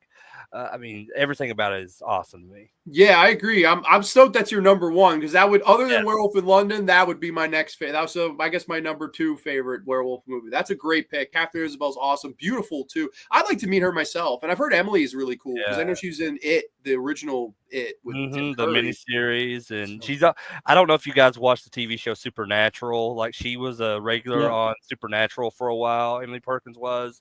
Even Catherine Isabel, she was in the second season of Supernatural as well. So there's kind of like horror people like from movies and stuff that are kind of like all over the place in that show. Like Linda Blair's even in like one episode like where she plays a cop, and then I don't know, but that's a whole nother thing. I love that TV series. How about have you seen any of the Paul Naschy werewolf movies? Yes, I have. I got the 4K vampire. It's like vampire werewolf versus vampire werewolf woman. Yeah, I got that one. It's fucking great. Yeah, I love that. There's a scene though where the vampire woman, it's like done in slow motion and shit. I love that shit, man. It's so fucking good. So of course we're the Howling, man. It's sure. Yeah, and then you got shit like Wolfen. Y'all ever seen Wolfen? That's shot right here. I like Wolfen. They got a museum with Wolfen stuff. It was shot literally right here in New York. So it's granted. Okay, here's one. Werewolf Woman. Have y'all seen that one? I have not. Shit. Oh man, you've got to see that one. You gotta see Werewolf Woman, man. But I just watched. It's got some nakedness, like some werewolf nakedness. Melisandre, she's in it as well. Yeah. Yeah. I just watched Wolfen for the first time actually this past week. And I don't know, you guys might be disappointed in me, but I wasn't really a fan of it. Well, it's okay. I'm not either. It's not what do you think film. of the special effects? Are really bad, didn't they? It doesn't hold up in that regard. I did not like the. It almost felt like I was looking at a Sega Genesis game when they were. That is the worst part of the film. Yeah. When the perspective of the wolves, I was like, "What the fuck is this?" Since we were mentioning Ozzy earlier, I think Ozzy's my favorite looking werewolf. Bark at the Moon. In Bark at the Moon video. Yeah. I always wanted there to be a fucking movie with that fucking werewolf, with Ozzy as a werewolf. Like, I don't know, video, man. I dig that look of that werewolf. That's Stan Winston so too, weird, right? man. Yeah, I think so. And the video that is just so weird though, because it's like a werewolf / Dr. Jekyll and Mr. Hyde. Right. Like a potion turned him into a fucking werewolf. Yeah. But I love that. That's very different. And for some reason I can't explain it, but it just feels very Ozzy. I want to see that movie. I wanted to see that movie. Hopefully I got a total out of left field one. I don't know if any of you have seen this. I've got one as well. Go ahead. You first. So American Werewolf, I will, I'm not allowed to talk about that if he wants. That is my childhood film, It's my favorite. I've got one. I can't deny it. So. Right. So if you want a bit of a different take on a werewolf film, The Company of Wolves. Really good fantastic. One. I've watched that one this week too, Darren, for the first time. It's like a Little Red Riding Hood type storyline, but it completely puts a different spin on the whole werewolf thing. It's man, good, I grew up with that as well. I'd say American Werewolf and that are my top two. But I like Dog Soldiers. I know a lot of people. I'm not a fan of that one. I love Dog Soldiers, man. Yeah, I think that was fantastic. Okay. Yeah, it don't hit for me, for whatever reason. But yeah, man. Shit, I'm blanking. Go ahead. Shit. No, I mean, I like the stuff with Sean Pertwee, and his death scene is pretty kind of iconic. But I understand. I think with Dog Soldiers, I understand like a lot of American people don't like it, and it's the same with like The Howling and American Werewolf in London. I see a big divide in the Americans. I love both of those. Those are my two favorites. I like them both. I never got the feud. I know. When I went to that museum, they were like, "Oh, look, this is from Wolfen," and then the guy tried to start bullshitting me. Oh, well, this all came out the same year as Werewolf in London and The Howling. And this is a better movie. Right. I was like, buddy, come on. No, hell no. I like both, but obviously American Werewolf's the top one. But The Howling, it kind of at one point. Like The Howling it's almost like a serial killer film when she goes to, in the phone booth. I think phone booth, right? Yeah, I do like the fact of the coven, like the whole coven of them. Like the whole whole group of them. But I don't know. At the end, I was like, "Oh, my steak rare." She looks like a poodle at the end, but I don't understand. Right, the big debate on. What's the best werewolf transformation scene? Because to me, it's no contest. Like American Werewolf all day long. Not to me either. But I've heard people argue the fact that The Howling is better, and I'm like, I like The Howling one. It's a close second. I like it, but I mean, why won't that bitch just run away? Like fucking takes him 20 minutes to turn into a fucking werewolf. First time you see that transformation scene in American Werewolf in London, that's like a monumental moment in horror. Just his hand stretching, just like all in the light.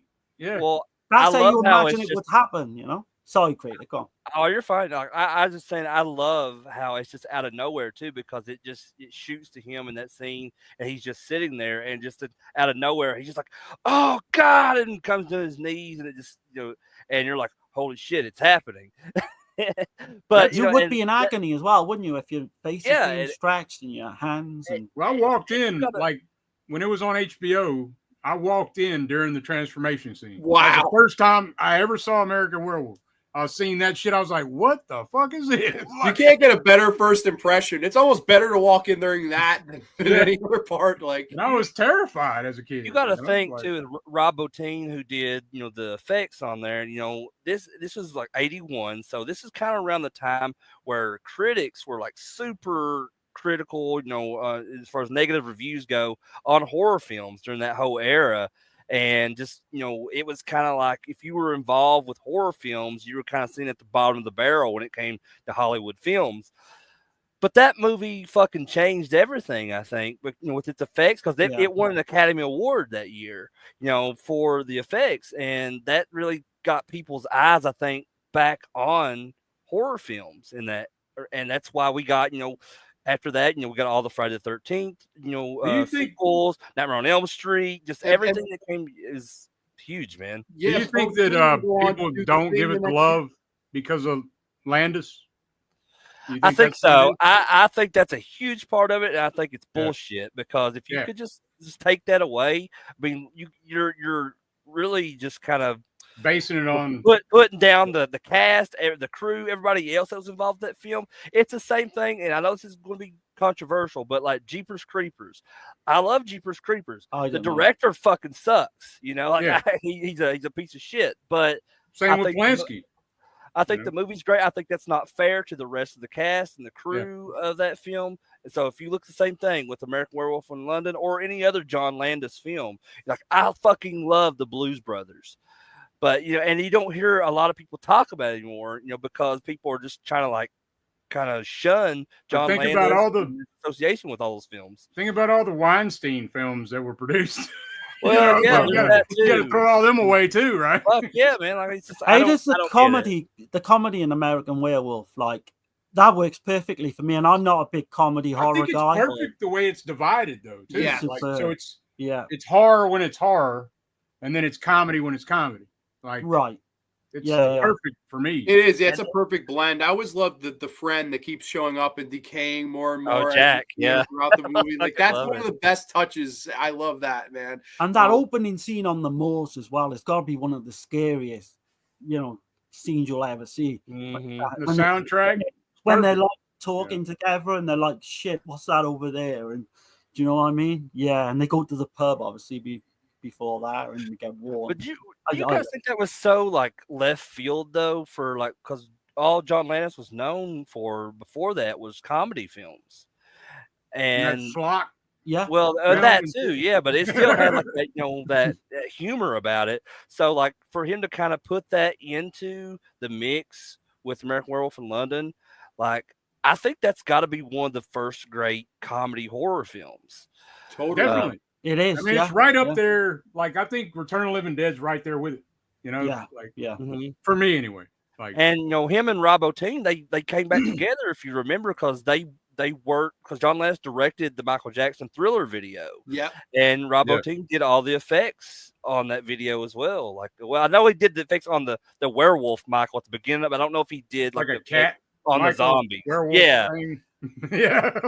When you see that werewolf. When he's in the subway and you see that werewolf at the bottom of the escalator. Yeah. Oh, fuck, I love that shot, man. The theater shot. The best. In the theater with the fucking flashlight on him, Yeah. Oh, yeah. After they watched the porno in the theater. See you next Wednesday. I got a random weird one, and I don't know if you guys have seen this one, but it's directed by Tom Savini, and Savini did the werewolf effects. It's an episode of Tales from the Dark Side, and it's called Family Reunion. It stars Patricia Tallman from the 90 remake, and she plays this mother trying to get her son back. Like they're a split couple and they have the son, and the father is the son like chained up to his bed, and he brings them all this food. It's like, what the hell? You think the whole time that the father is this, abusive dad. And then the big twist, sorry, it came out 40 years ago. The big twist at the end is the mom and the son are both werewolves, and she's trying to get her son back from him. And the transformation, I thought for TV, for micro budget, it's Savini. It looked great. Like that episode always haunted me, man. I need to check it out because I remember Tales from the Dark Side back in the day, but I must have missed that one. That's one of my favorite anthology TV series. Romero put that one together too, and just so many. Like a fun fact, actually, the first episode of season 3 aired on the day I was born.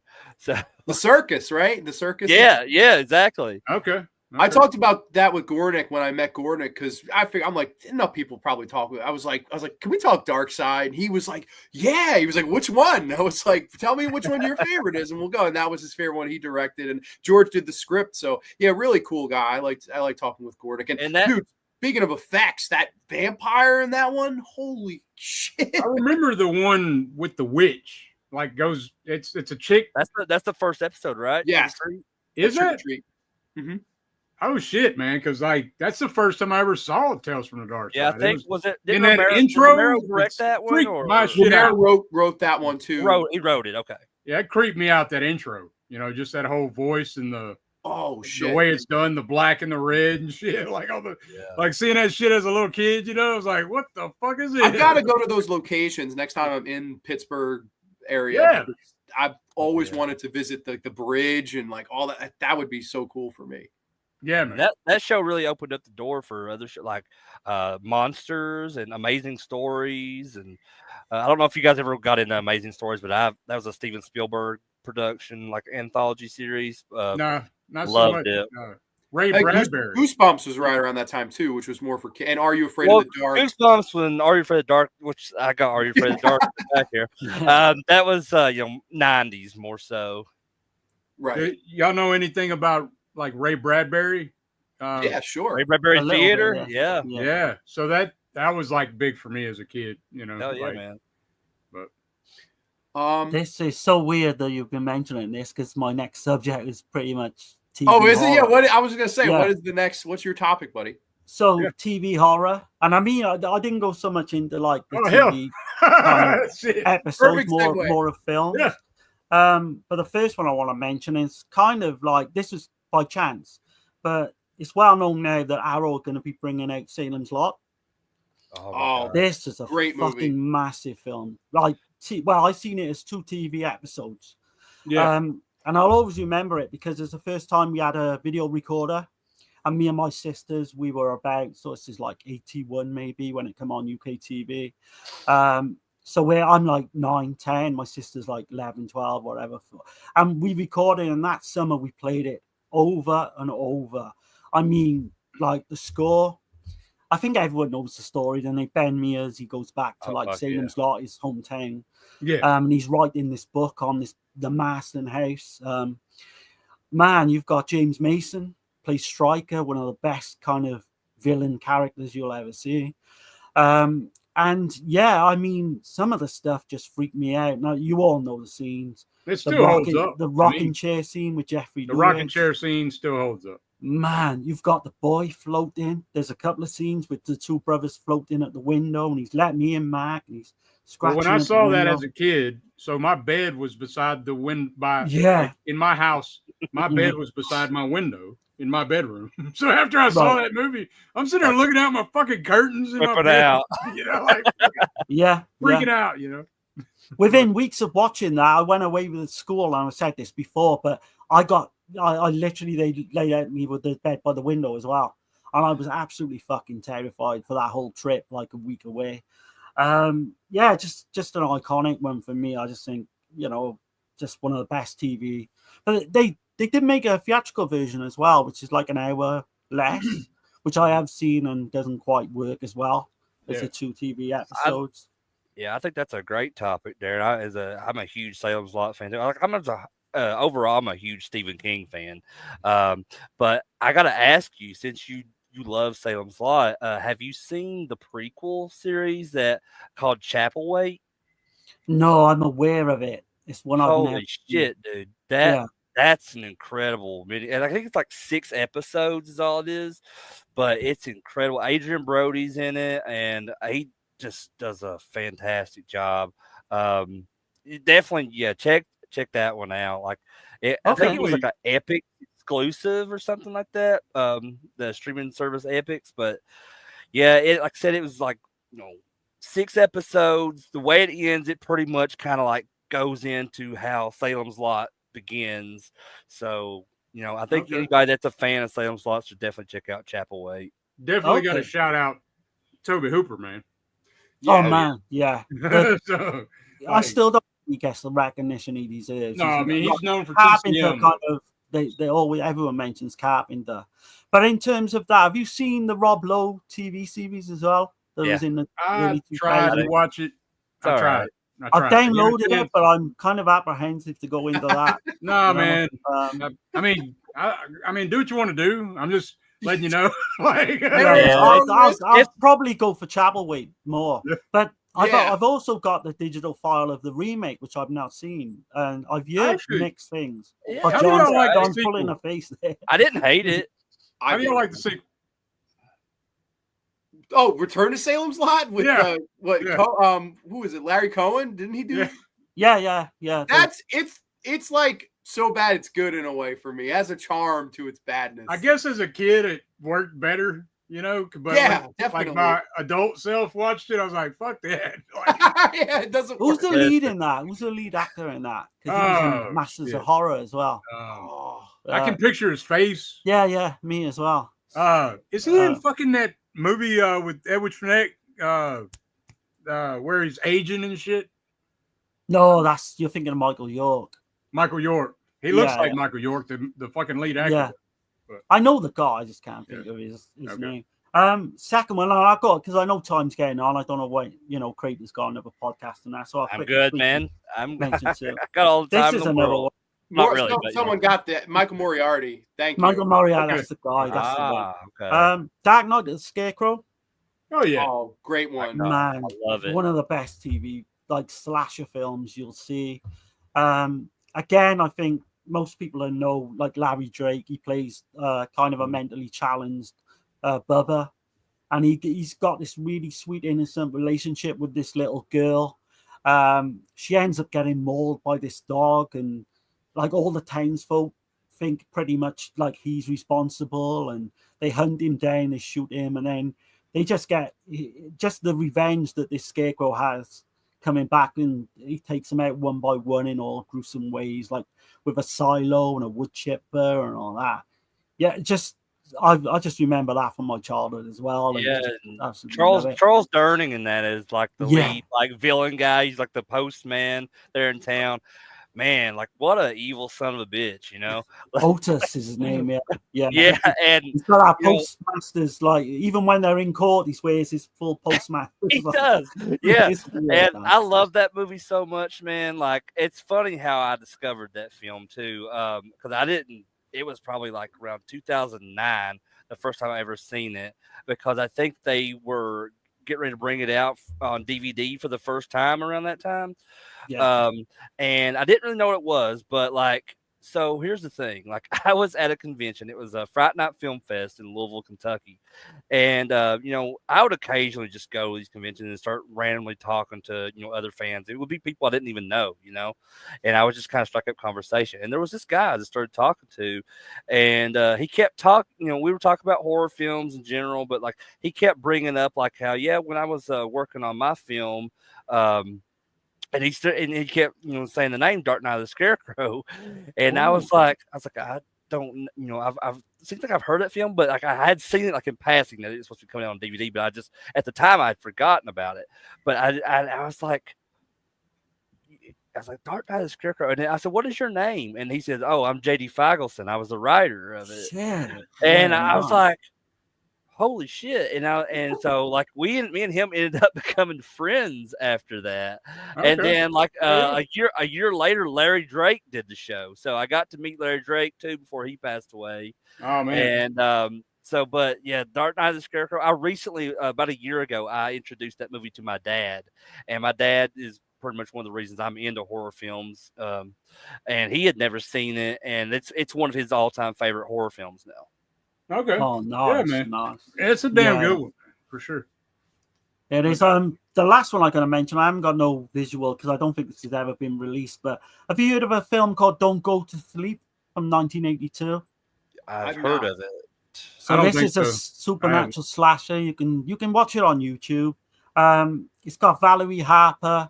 And what it is, it's like this family. They've got at the start of the film, some horrific accident happens and they lose their one daughter in a car accident. And this could be a ghost one as well. So you get the ghost of the daughter comes back and kind of makes friends again with her sister, and they kind of plot little ways about to kill the whole family off in ways, you know. You've got the little brother, he's the guy, the Oliver Robbins from Poltergeist. And yeah, it's just a creepy little kind of supernatural slasher, I want to say, but ghosts as well. There's a pizza cutter scene that is absolutely fucking amazing. And it like kind of just goes up this banister, up the stairs. Man, it's so creepy. A pizza I went cutter? back to it. Yeah. It's I went back to it. Man, just coming to cut your pepperoni, motherfucker. Exactly. Just for that scene alone, I mean. I will admit I went back to it this week from years and years ago, and it didn't quite hold up as well as I thought it would, but it's still, I mean, it's a good, fun kind of 90-minute watch that I highly recommend. Awesome. But yeah, there's my three. And you guys are giving me a lot of films that I haven't seen. Yeah. I'm gonna have to check out for sure. Next time I order a pizza, I know what I'm watching, bro. You don't even have to ask Man, me. you will like. Let me know if you see that scene. I will. I totally will. That sounds That's so great. Cool. That's great. Oh man.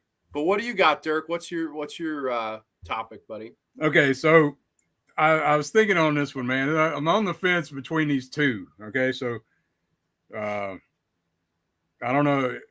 Like, so I'm kind of done with conventions, right? I'm getting there. I'm kind of done going to conventions. So my new thing now is going to fucking locations. So I think that's what I'm going to do for now on. Instead of wasting all my money at these conventions, I'm going to different horror locations. I'm going to try to plan at least one trip a year with the family, you know, because every time I go to the convention, I can never take my family with me, right? So I don't know how y'all feel about the convention scene and all that, but well, I don't think I think the money's better well spent, because I just went to the Texas Chainsaw House and the gas station in Texas. Yeah. And you know, in October, I'm taking the family. We're gonna go see The Town That Dreaded Sundown.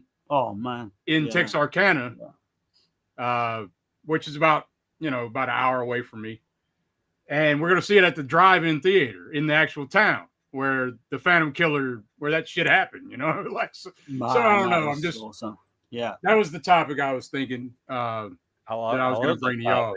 Like, I think, how do y'all feel about the convention scene? Or do y'all think that that's a good idea?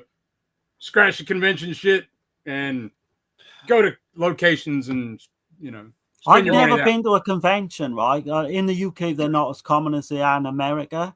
Right. But in terms of the other part of your question is locations, and I'm seeing a film there behind John's head, Alice, Sweet Alice. I would love to go to see.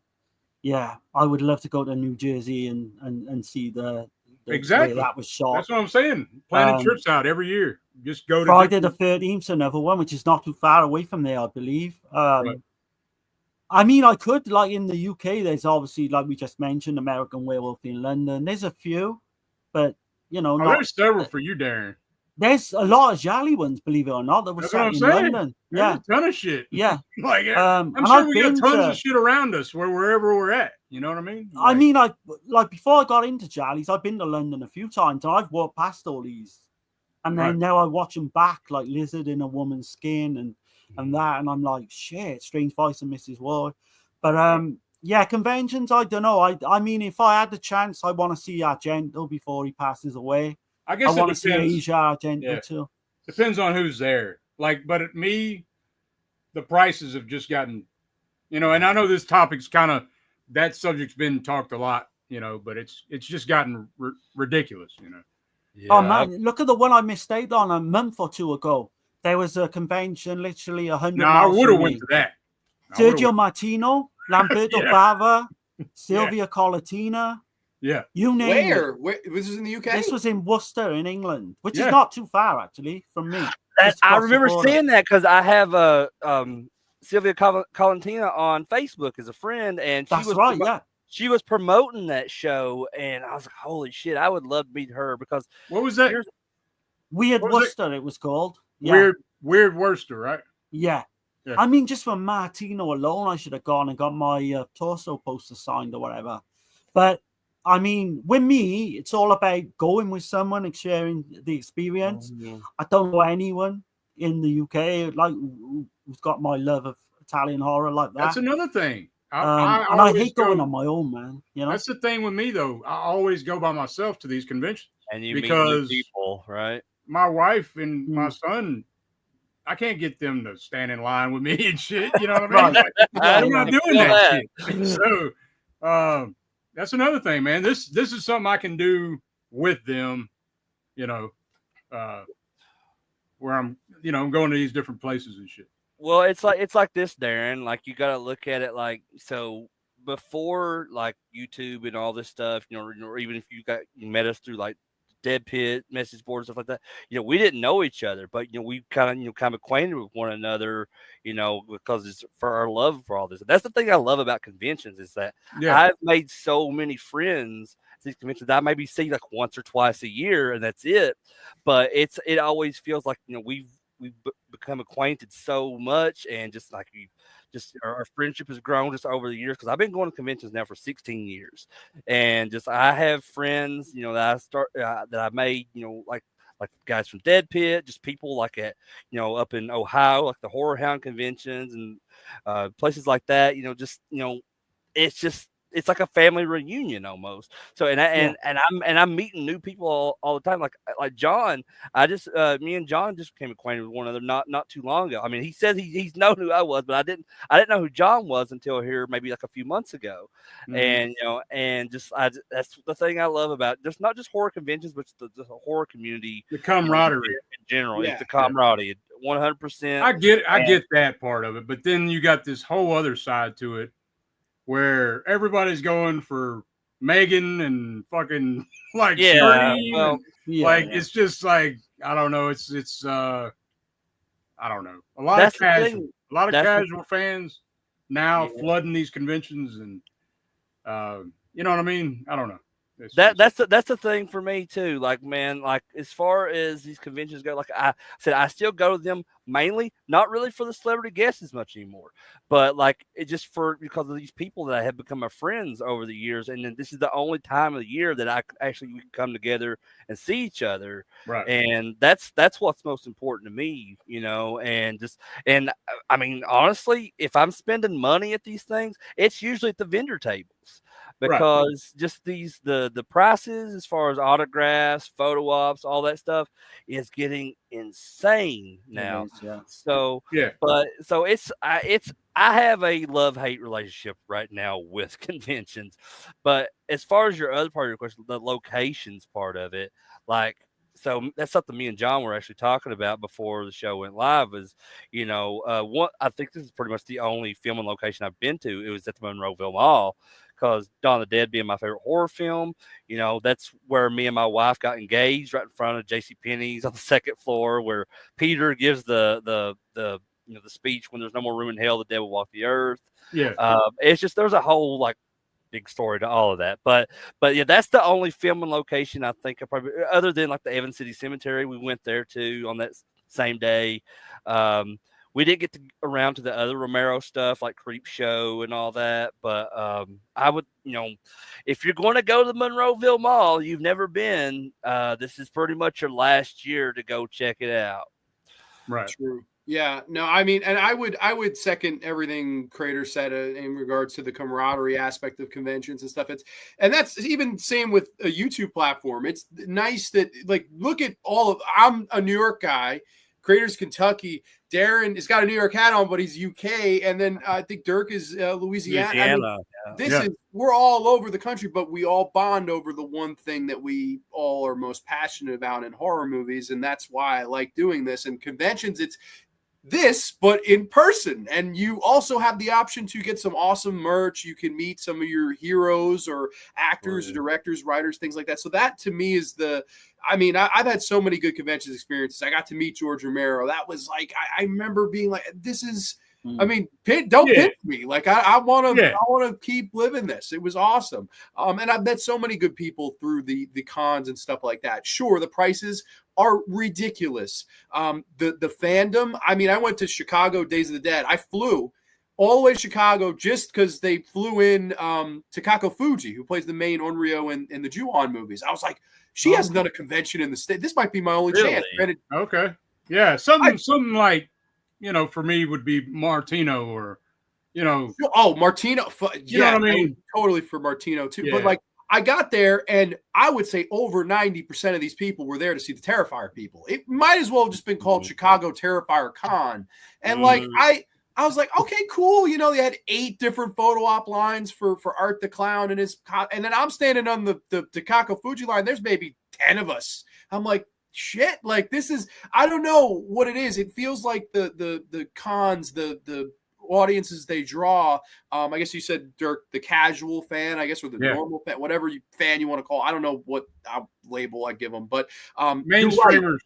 It's Walking Dead fans, I call them. They're flooded with mainstreamers type shit, But we're all there. We're all there in the rough, I guess. And like, I don't know, like I met Alpha at Living Dead Weekend, and that was so cool. Like we were, kind of familiar with each other on YouTube, and then we met in person. It was like such a cool interaction, and like all the people I met through him, and it's really cool. I love that aspect of it for sure. And I've had some good celebrity appearances, but man, the prices are too much now. Like certain people charging $100 for a photo, $100 for an autograph.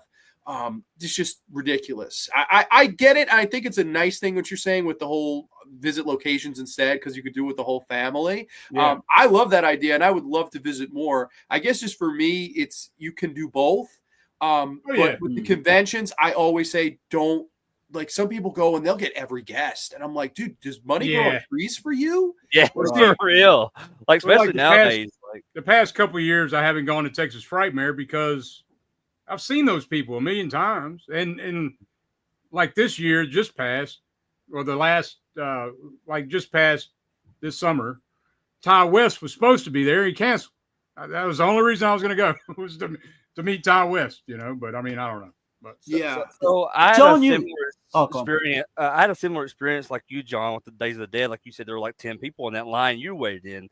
Compared to like I guess you said the Terrifier people were there. Yeah, there were like 6 different Terrifier lines. So that last Horror Hound weekend that I went to, like they had a big Terrifier. I think it was like 12 or 13 people all together from the Terrifier films. Crazy. And my main reason for going to that show, other than like I said, going seeing friends and everything, but like as far as like celebrity guests go, Christina Lindbergh was my number one reason for going to that. Get to her. No line at all. Nobody at her table. And I'm like, and they flew her in from Sweden and all that shit. And I was like, holy shit. And I remember talking to her agent, like after the show, and I said, how did Christina end up doing at the show? And he's like, not great, Yeah. And I'm like, man, that's so bizarre to me because I love Thriller: A Cruel Picture. Same, yeah. I love. I mean, her role in that is one of the best all-time badass women that there is. Man. It was just but the good thing of that, so when you get in these like big long lines and stuff at conventions, is usually you kind of have to, there's a lot of people behind you, so you kind of hurry that up. I got to have a very long, intimate conversation with Lindbergh. So that's true. That meant a lot. That happened with me with Barbara Steele. Oh shit! You met Barbara Steele? That's awesome. Oh, yeah. Dirk, you've got to say this. You've got to tell John the story. And please do. Tell them both the story. Go on. Oh man, she was kind of flirting with me, man. No. Yeah, she's like 87. She's probably 89 now. But it tripped me out. I was like taking it back, It was like, but she had no line. By yourself, or was your wife? I was there by myself. Oh, yeah. But I mean, she's 89 now. She was 87 then. I told my wife later, but she thought it was funny, Like, she's kind of well known for not being like too over friendly. She's quite well known for most people being standoffish. Most people say they had bad experience meeting her. But she was. Yeah. But I started mentioning an angel for Satan, and I got her. I had Black Sabbath shirt. I mean, a Black Sunday shirt on. She wanted you to join her in the tub in shivers. She wanted you to, but it was great, man. I got a picture with her, and she was a little flirty, man. It tripped me out. That's cool. That's incredible. That is so cool. She was supposed to have been at that same horror hound that I met Christina Lindbergh at, but she canceled because she got sick or something. Okay. And that happened to me, Monster Mania. She canceled the Monster Mania like twice, unfortunately. But I would have been. But Crater makes a great point. Like with Christina, like the casuals are not there to see those people that us diehards generally are, especially the bigger shows. Like LDW, Living Dead Weekend is niche. It's very specific. Oh yeah. Whereas at the bigger, like Days of the Dead, the Takako Fuji, I'm like, oh, what if her line is really, really long because she flew in from Japan, dude. The same thing. There was nobody there. I was talking to her through a translator because she doesn't speak much English, but I was on cloud nine to talk to this woman, but it just doesn't seem like. If it's not niche, then, or if it's not Terrifier or Megan or whatever, it's just not going to draw. The thing about, and nothing against Terrifier, I know a lot of people, that's a huge thing right now, is the Terrifier films. Yeah. But like, those guys do a fucking million conventions a year. Yeah. And like every single one, though, it's like a massive outpour of people for just them. It wasn't, though. It wasn't. I remember because I got David Howard Thornton, right? Yeah. I got his autograph before any of that shit exploded. You know what I mean? Like he had no fucking line, man. Like I just remember that shit. Well, Terrifier 3 is what. Yeah, Terrifier 3 is really what kind of made it that series blow up. I think 2. I think 2 is when 2 started it, but I like the original, the first. Like, oh man, what's funny is they're doing a reunion in Chicago, I think either this weekend or the next weekend day, and it's like, oh, it's Terrifier reunion. I'm like, reunion of what? No shit. Fucking came out a year ago. What was your 6-month reunion? What? Like, yeah. I'm sorry. I'm happy. I'm happy Damien Leone, made it. Alpha. Yeah. I mean, he made that first film $25,000 or whatever it was. Like. And he blew up, man. Like, it's cool, but I'm still in the minority with. I'm not because I don't like the original at all, and I've not gone to watch part 2 or 3. Yeah, I like the original, but I'm a huge slasher fan, so you'd think that would be, my thing, but I just could not get into it. I haven't seen Terrifier 3. I'm with Darren. I wasn't a fan of the original. I thought Terrifier 2 was a bit better. I enjoyed more of the humor in Terrifier 2. But yeah, I haven't went on to watch Terrifier 3 yet. But I don't know. I may get around to that though at some point. I mean, I'm not as excited about it now.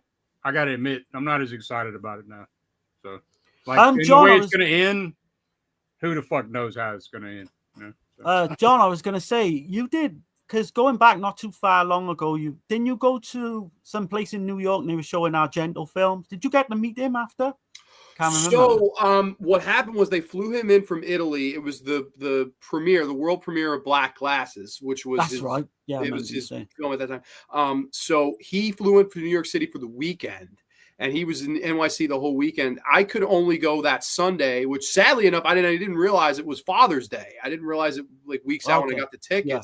And I said to him, I'm so sorry. I felt so bad for my dad. He's like, dude, have fun. He was like, go meet Dario. So they screened, it was Opera, Phenomena, and then Dark Glasses all back to back in the theater on Father's Day. And Dario did a Q&A after Phenomena. So he came out, didn't get to meet him, but they had a great exhibit with all original one-sheet posters of Dario's films. I mean, I walked in, I was like, this is crazy. I do know people that did get to meet him because they coincidentally, I don't know how people know these things, but they coincidentally stayed at the hotel he was at. So I do know he did meet some fans that weekend. I just wasn't one. They didn't do like a meet and greet after, but my God, I would have waited hours. That Dario would be a huge one for me. Yeah, same with me. Yeah, same with me. Like that, I've met a ton of people that I created a bucket list years ago, and several of those people I've got to meet. There's a few still that I haven't got to. Pamela Springsteen being one of them. I don't think she'll ever do a fucking show though. No, but Argento is definitely probably at the top of that list though. But and and Pamela Springsteen's probably a close second. She would be totally mine. I want her to sign this one video poster like you don't even know, man. She won't even talk about it. She won't even like. I've known people email her and she. I've emailed her. Totally. I messaged her on Instagram like, I don't mean to be a total weirdo here, but why don't you fucking do conventions? What's interesting, I didn't realize, Crater, you were like an Italian horror fan. I mean, thought, I didn't know. Probably not as cultured as you guys are, but like, I'm a big Argento and Fulci fan. I like Mario Bava a lot, Lamberto Bava. I mean, that's about the extent of it. I mean, I want to kind of grow onto that, but like Argento is probably my favorite out of all of them. You know, Suspiria, Phenomena. Like we could put you on to some, you know, under kind of known stuff that you really like if you want. You know, always kind of. But with everyone, like you and John, we got to get on Crypt. Yeah, man, for sure. Like my favorite out of all the Italian directors is Mario Bava, though. For me, Bava's the man. I get that box set. It's on its way. The set. Me too. Yeah, it'll be here Saturday. Mine will. I've seen people get that today, actually. Well, yeah, some people. Pizzout got it already. So they got this in yesterday. Oh shit! Okay. 4K zombie flash eater. I should be getting that in sometime, like from an orbit. I've not broken into it yet, but I can't wait. Oh, and I forgot to mention, even though like his filmography is not as like extensive as Fulci or Argento or some of those others, but Michelle Soavi, who did you know Cemetery Man that we were talking about earlier, and The Church, and just, you know, Stage Fright is another one. Yeah, Stage Fright, and then this he one here had the part I got it upside down. in Demons, where he's like the ticket taker in Demons. This one slept on though. This one gets slept on. I fucking love this movie. A lot of people. I know a lot of people don't dig it, whatever, but The Sect. Oh, okay. Yeah, I've never seen that one either. I only saw that like a few months ago, and I loved it. Awesome. It's really dream logic type, you know. It's better than The Church, and I did like The Church, but I don't love The Church. It's the film I want to love. Yeah. But Michelle Soavi, he turns up as an actor, like you say, in Demons, but he's in Absurd. He was a motorcyclist. And if you see some of the old Italian films, he's always riding bikes and shit in all of them. Was he one of? Did he also appear at the end of Demons of like the motorcycles riding? Was he one of the like? He's towards the end of Demons where he's the guy in the mask. He's got the metal mask on. There's that, but was he on the motorcycle? I can't remember. I think he actually done the stunt work. But he's not met. That his character's not right. That's what I was saying. He did like the stunt work. He done because when that motorbike's driving over those cinema seats and all that, he did all that. Yeah. He directed the movie within the movie too. Yeah. Oh, really? Yeah. Yeah. I didn't know that. The movie within Nostradamus the movie. That's fun. Yeah. But can't go wrong with Suave. I wish he had made more, but I guess I know this has run over 2 hours. I figured maybe we'll want to do one more topic. We'll skip mine and jump to Crater. Is that because I know Crater's got a stream after this? I'm good. However long you want to do, man. Cool. Yeah. Crater, what do you got, buddy? What's your second topic? So let me ask you guys. And this is kind of just kind of following up on the convention stuff too. And I know, we mentioned like, Argento, and I mentioned Pamela Springsteen. Is there like anyone, and they can be, they don't even have to be alive anymore. Is there anyone that you can think of that's like at the top of your list, alive or dead, that you would just absolutely love to have had a conversation with, inside of the whole horror genre? I would say David Hess would be my number one that's not with us any longer, just because I'm a huge Last House on the Left band, Hitchhike, House by Cemetery. I mean, not Houses, House on Edge of the Park. Edge of the Park, Love those performances. Did you see that thing, man? Yeah. Did you see that new release of House on the Edge of the Park that's coming out? I did. Okay. I dipped on the Blu-ray, so I don't know if I'm going to dip on that, but man, I'm tempted. Yeah, I got to get all I got is the DVD over here. Then you got to get it for sure. I got it's in my top 10 of all time. Diodado's got two films in my top 10 of all time, that and Holocaust. Blu-ray's fucking great though, man. It really is. It does, yeah. When you were asking me about Italian stuff too, Darren, I didn't think about Diodato. I've actually met a Diodato. I met him at a Cinema Wasteland convention, probably a little over 10 years ago. They had a Cannibal Holocaust reunion. So I got to meet him. I mean, of course, he didn't speak fluent English, but super nice guy from what he even understood what I was saying to him.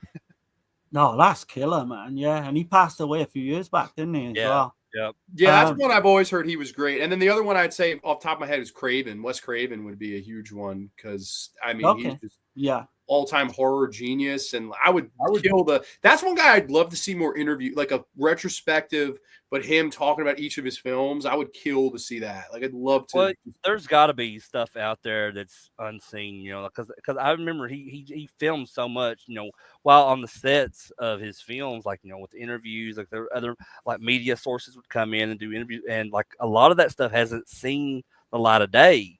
And I don't know why, but I'm with you there. Like I would love to see more of that, and they kind of like piece it all together as a documentary. Yeah, I don't know how y'all feel. I don't know how y'all feel about Stanley Kubrick, but of course, he would be the one for me with The Shining. I also feel like Full Metal Jacket has got horror elements. Clockwork Orange, 100%. Clockwork Orange has horror elements. Clockwork's awesome. And then you got Space Odyssey. I feel like that's a fucking horror movie. I really do. Like 2001. You know, I don't know how y'all feel about it, but I need to rewatch it. Yeah, I've not seen it in many, many years. Okay. But yeah, I know when I did see it many years ago that it was probably my least favorite out of these films. Okay. I mean, I love Clockwork Orange. I love The Shining. Full Metal Jacket. But that one, I don't know. There's something I really need to rewatch it and try to make a second opinion on it. But it's a very fucking ambiguous movie. Have you ever watched the documentary Room 237? Yeah. So I love that documentary. Oh, really? Oh, yeah. Yeah. 10% of that documentary is creditable. The rest isn't. Because recently, just over a year ago, we did The Shining. I do like that documentary as well. It's worth watching. Just like some of the outlandish shit that they come out with on there. There's like some wild shit in there. Yeah. But I think as far as like my answer, you get Eyes Wide Shut too. I'd say that's I've much seen that one. You know. My wife watched that recently though for the first time, and she's like, I wish you would have watched this with me. You need to watch it. So that's another one I gotta watch at some point. Honestly, it's a masterpiece. I mean, personally, in my opinion, I feel like Kubrick was a horror director. Like I know most people don't think that, but I do. My wife gets mad at me for this, but like I prefer the movie of Kubrick's version of The Shining compared to the book. Me too. And she's like, "Are you insane?" And I'm like, "Well, no, it's just my opinion." But there's some fucked up shit going on in that book. but Vincent Price would be mine. The one person I would love to meet more than anybody. Another going back to that stuff I was talking about Shelley Duvall, like how she was very kitsch. She had a very kitschy style. I've just always looked like Vincent Price is like that. You know, he was just kind of like all over the place, you know, just not just in horror, but, you know, and he had his own series of cookbooks. And I just find that so interesting. And he's just a super cool guy, very unique. I mean, one of the most recognizable voices in horror history, I feel. Oh, yeah, definitely, man. One for me, like I would say Edwige Finesse. Oh my God, she's still with us. So she is, but she doesn't do conventions. I don't think. And just like even now, I've seen up-to-date photos of her, and she's in her 70s, and she's still, you know, really attractive woman. Yeah, man. Just for good all genes, those, man. Yeah. I mean, I've mentioned obviously Asia Argento would be top of the list too. Martino, obviously, but Edwige Finesse, Barbara Boucher, Anita Strindberg, Rizal Baneri, you can, all these kind of women of giallo films in the early 70s, and there's quite a few of them still alive. But Finesse, man, would be right up there. She'd be up there with Asia Argento for me. Yeah, all the women you just mentioned are absolutely stunning too. Like all exactly. of them. Yeah. Without... There's a reason I would want to meet them. You know, I know they're carrying on a bit, but yeah, so am I. No, some great picks there. But yeah, no, guys. I really do appreciate you guys making the time. As a spider just come down from the ceiling in my face. In the graveyard. I'm like, what the heck? The graveyard. Yeah, I guess so. There's spiders, there's cobwebs in the graveyard. But there are also 3 wonderful guests that were in the graveyard tonight. And I want to thank you guys all for making the time here and talking horror for a couple hours. It's always a good time. Of course, like I said in the beginning, if you weren't here at the beginning, you could subscribe to all of these guys' channels. Of course, CraterMania, Subjective Perspective Collective, and the Eurocult.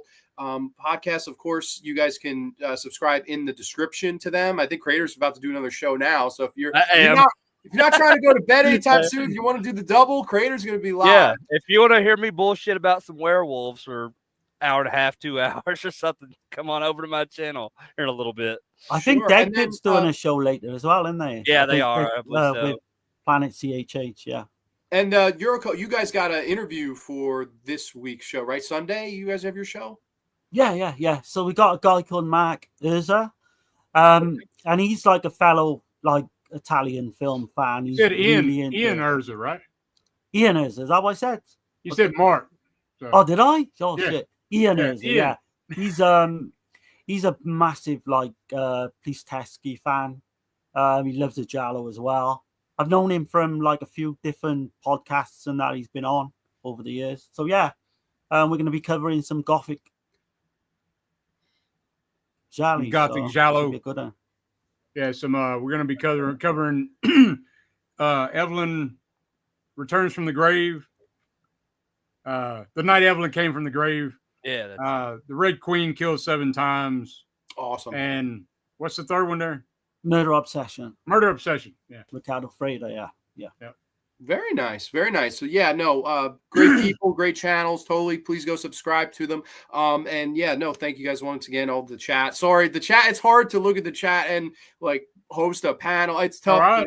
It is. Yeah. I try my best. I swear to you. But everybody, understand. Thank you so much for watching. If you're catching the replay, comment down below. Let us know what you guys thought. Of course, Miss C says, Horror Roundtable, great job, guys. Awesome. Awesome show, guys. I hope everyone has a great rest of the night. Absolutely.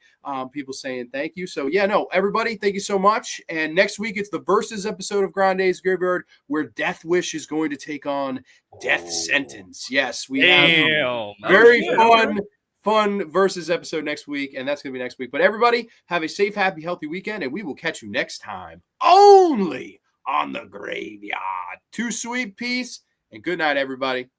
Have a good one, guys. Appreciate you having me on, man.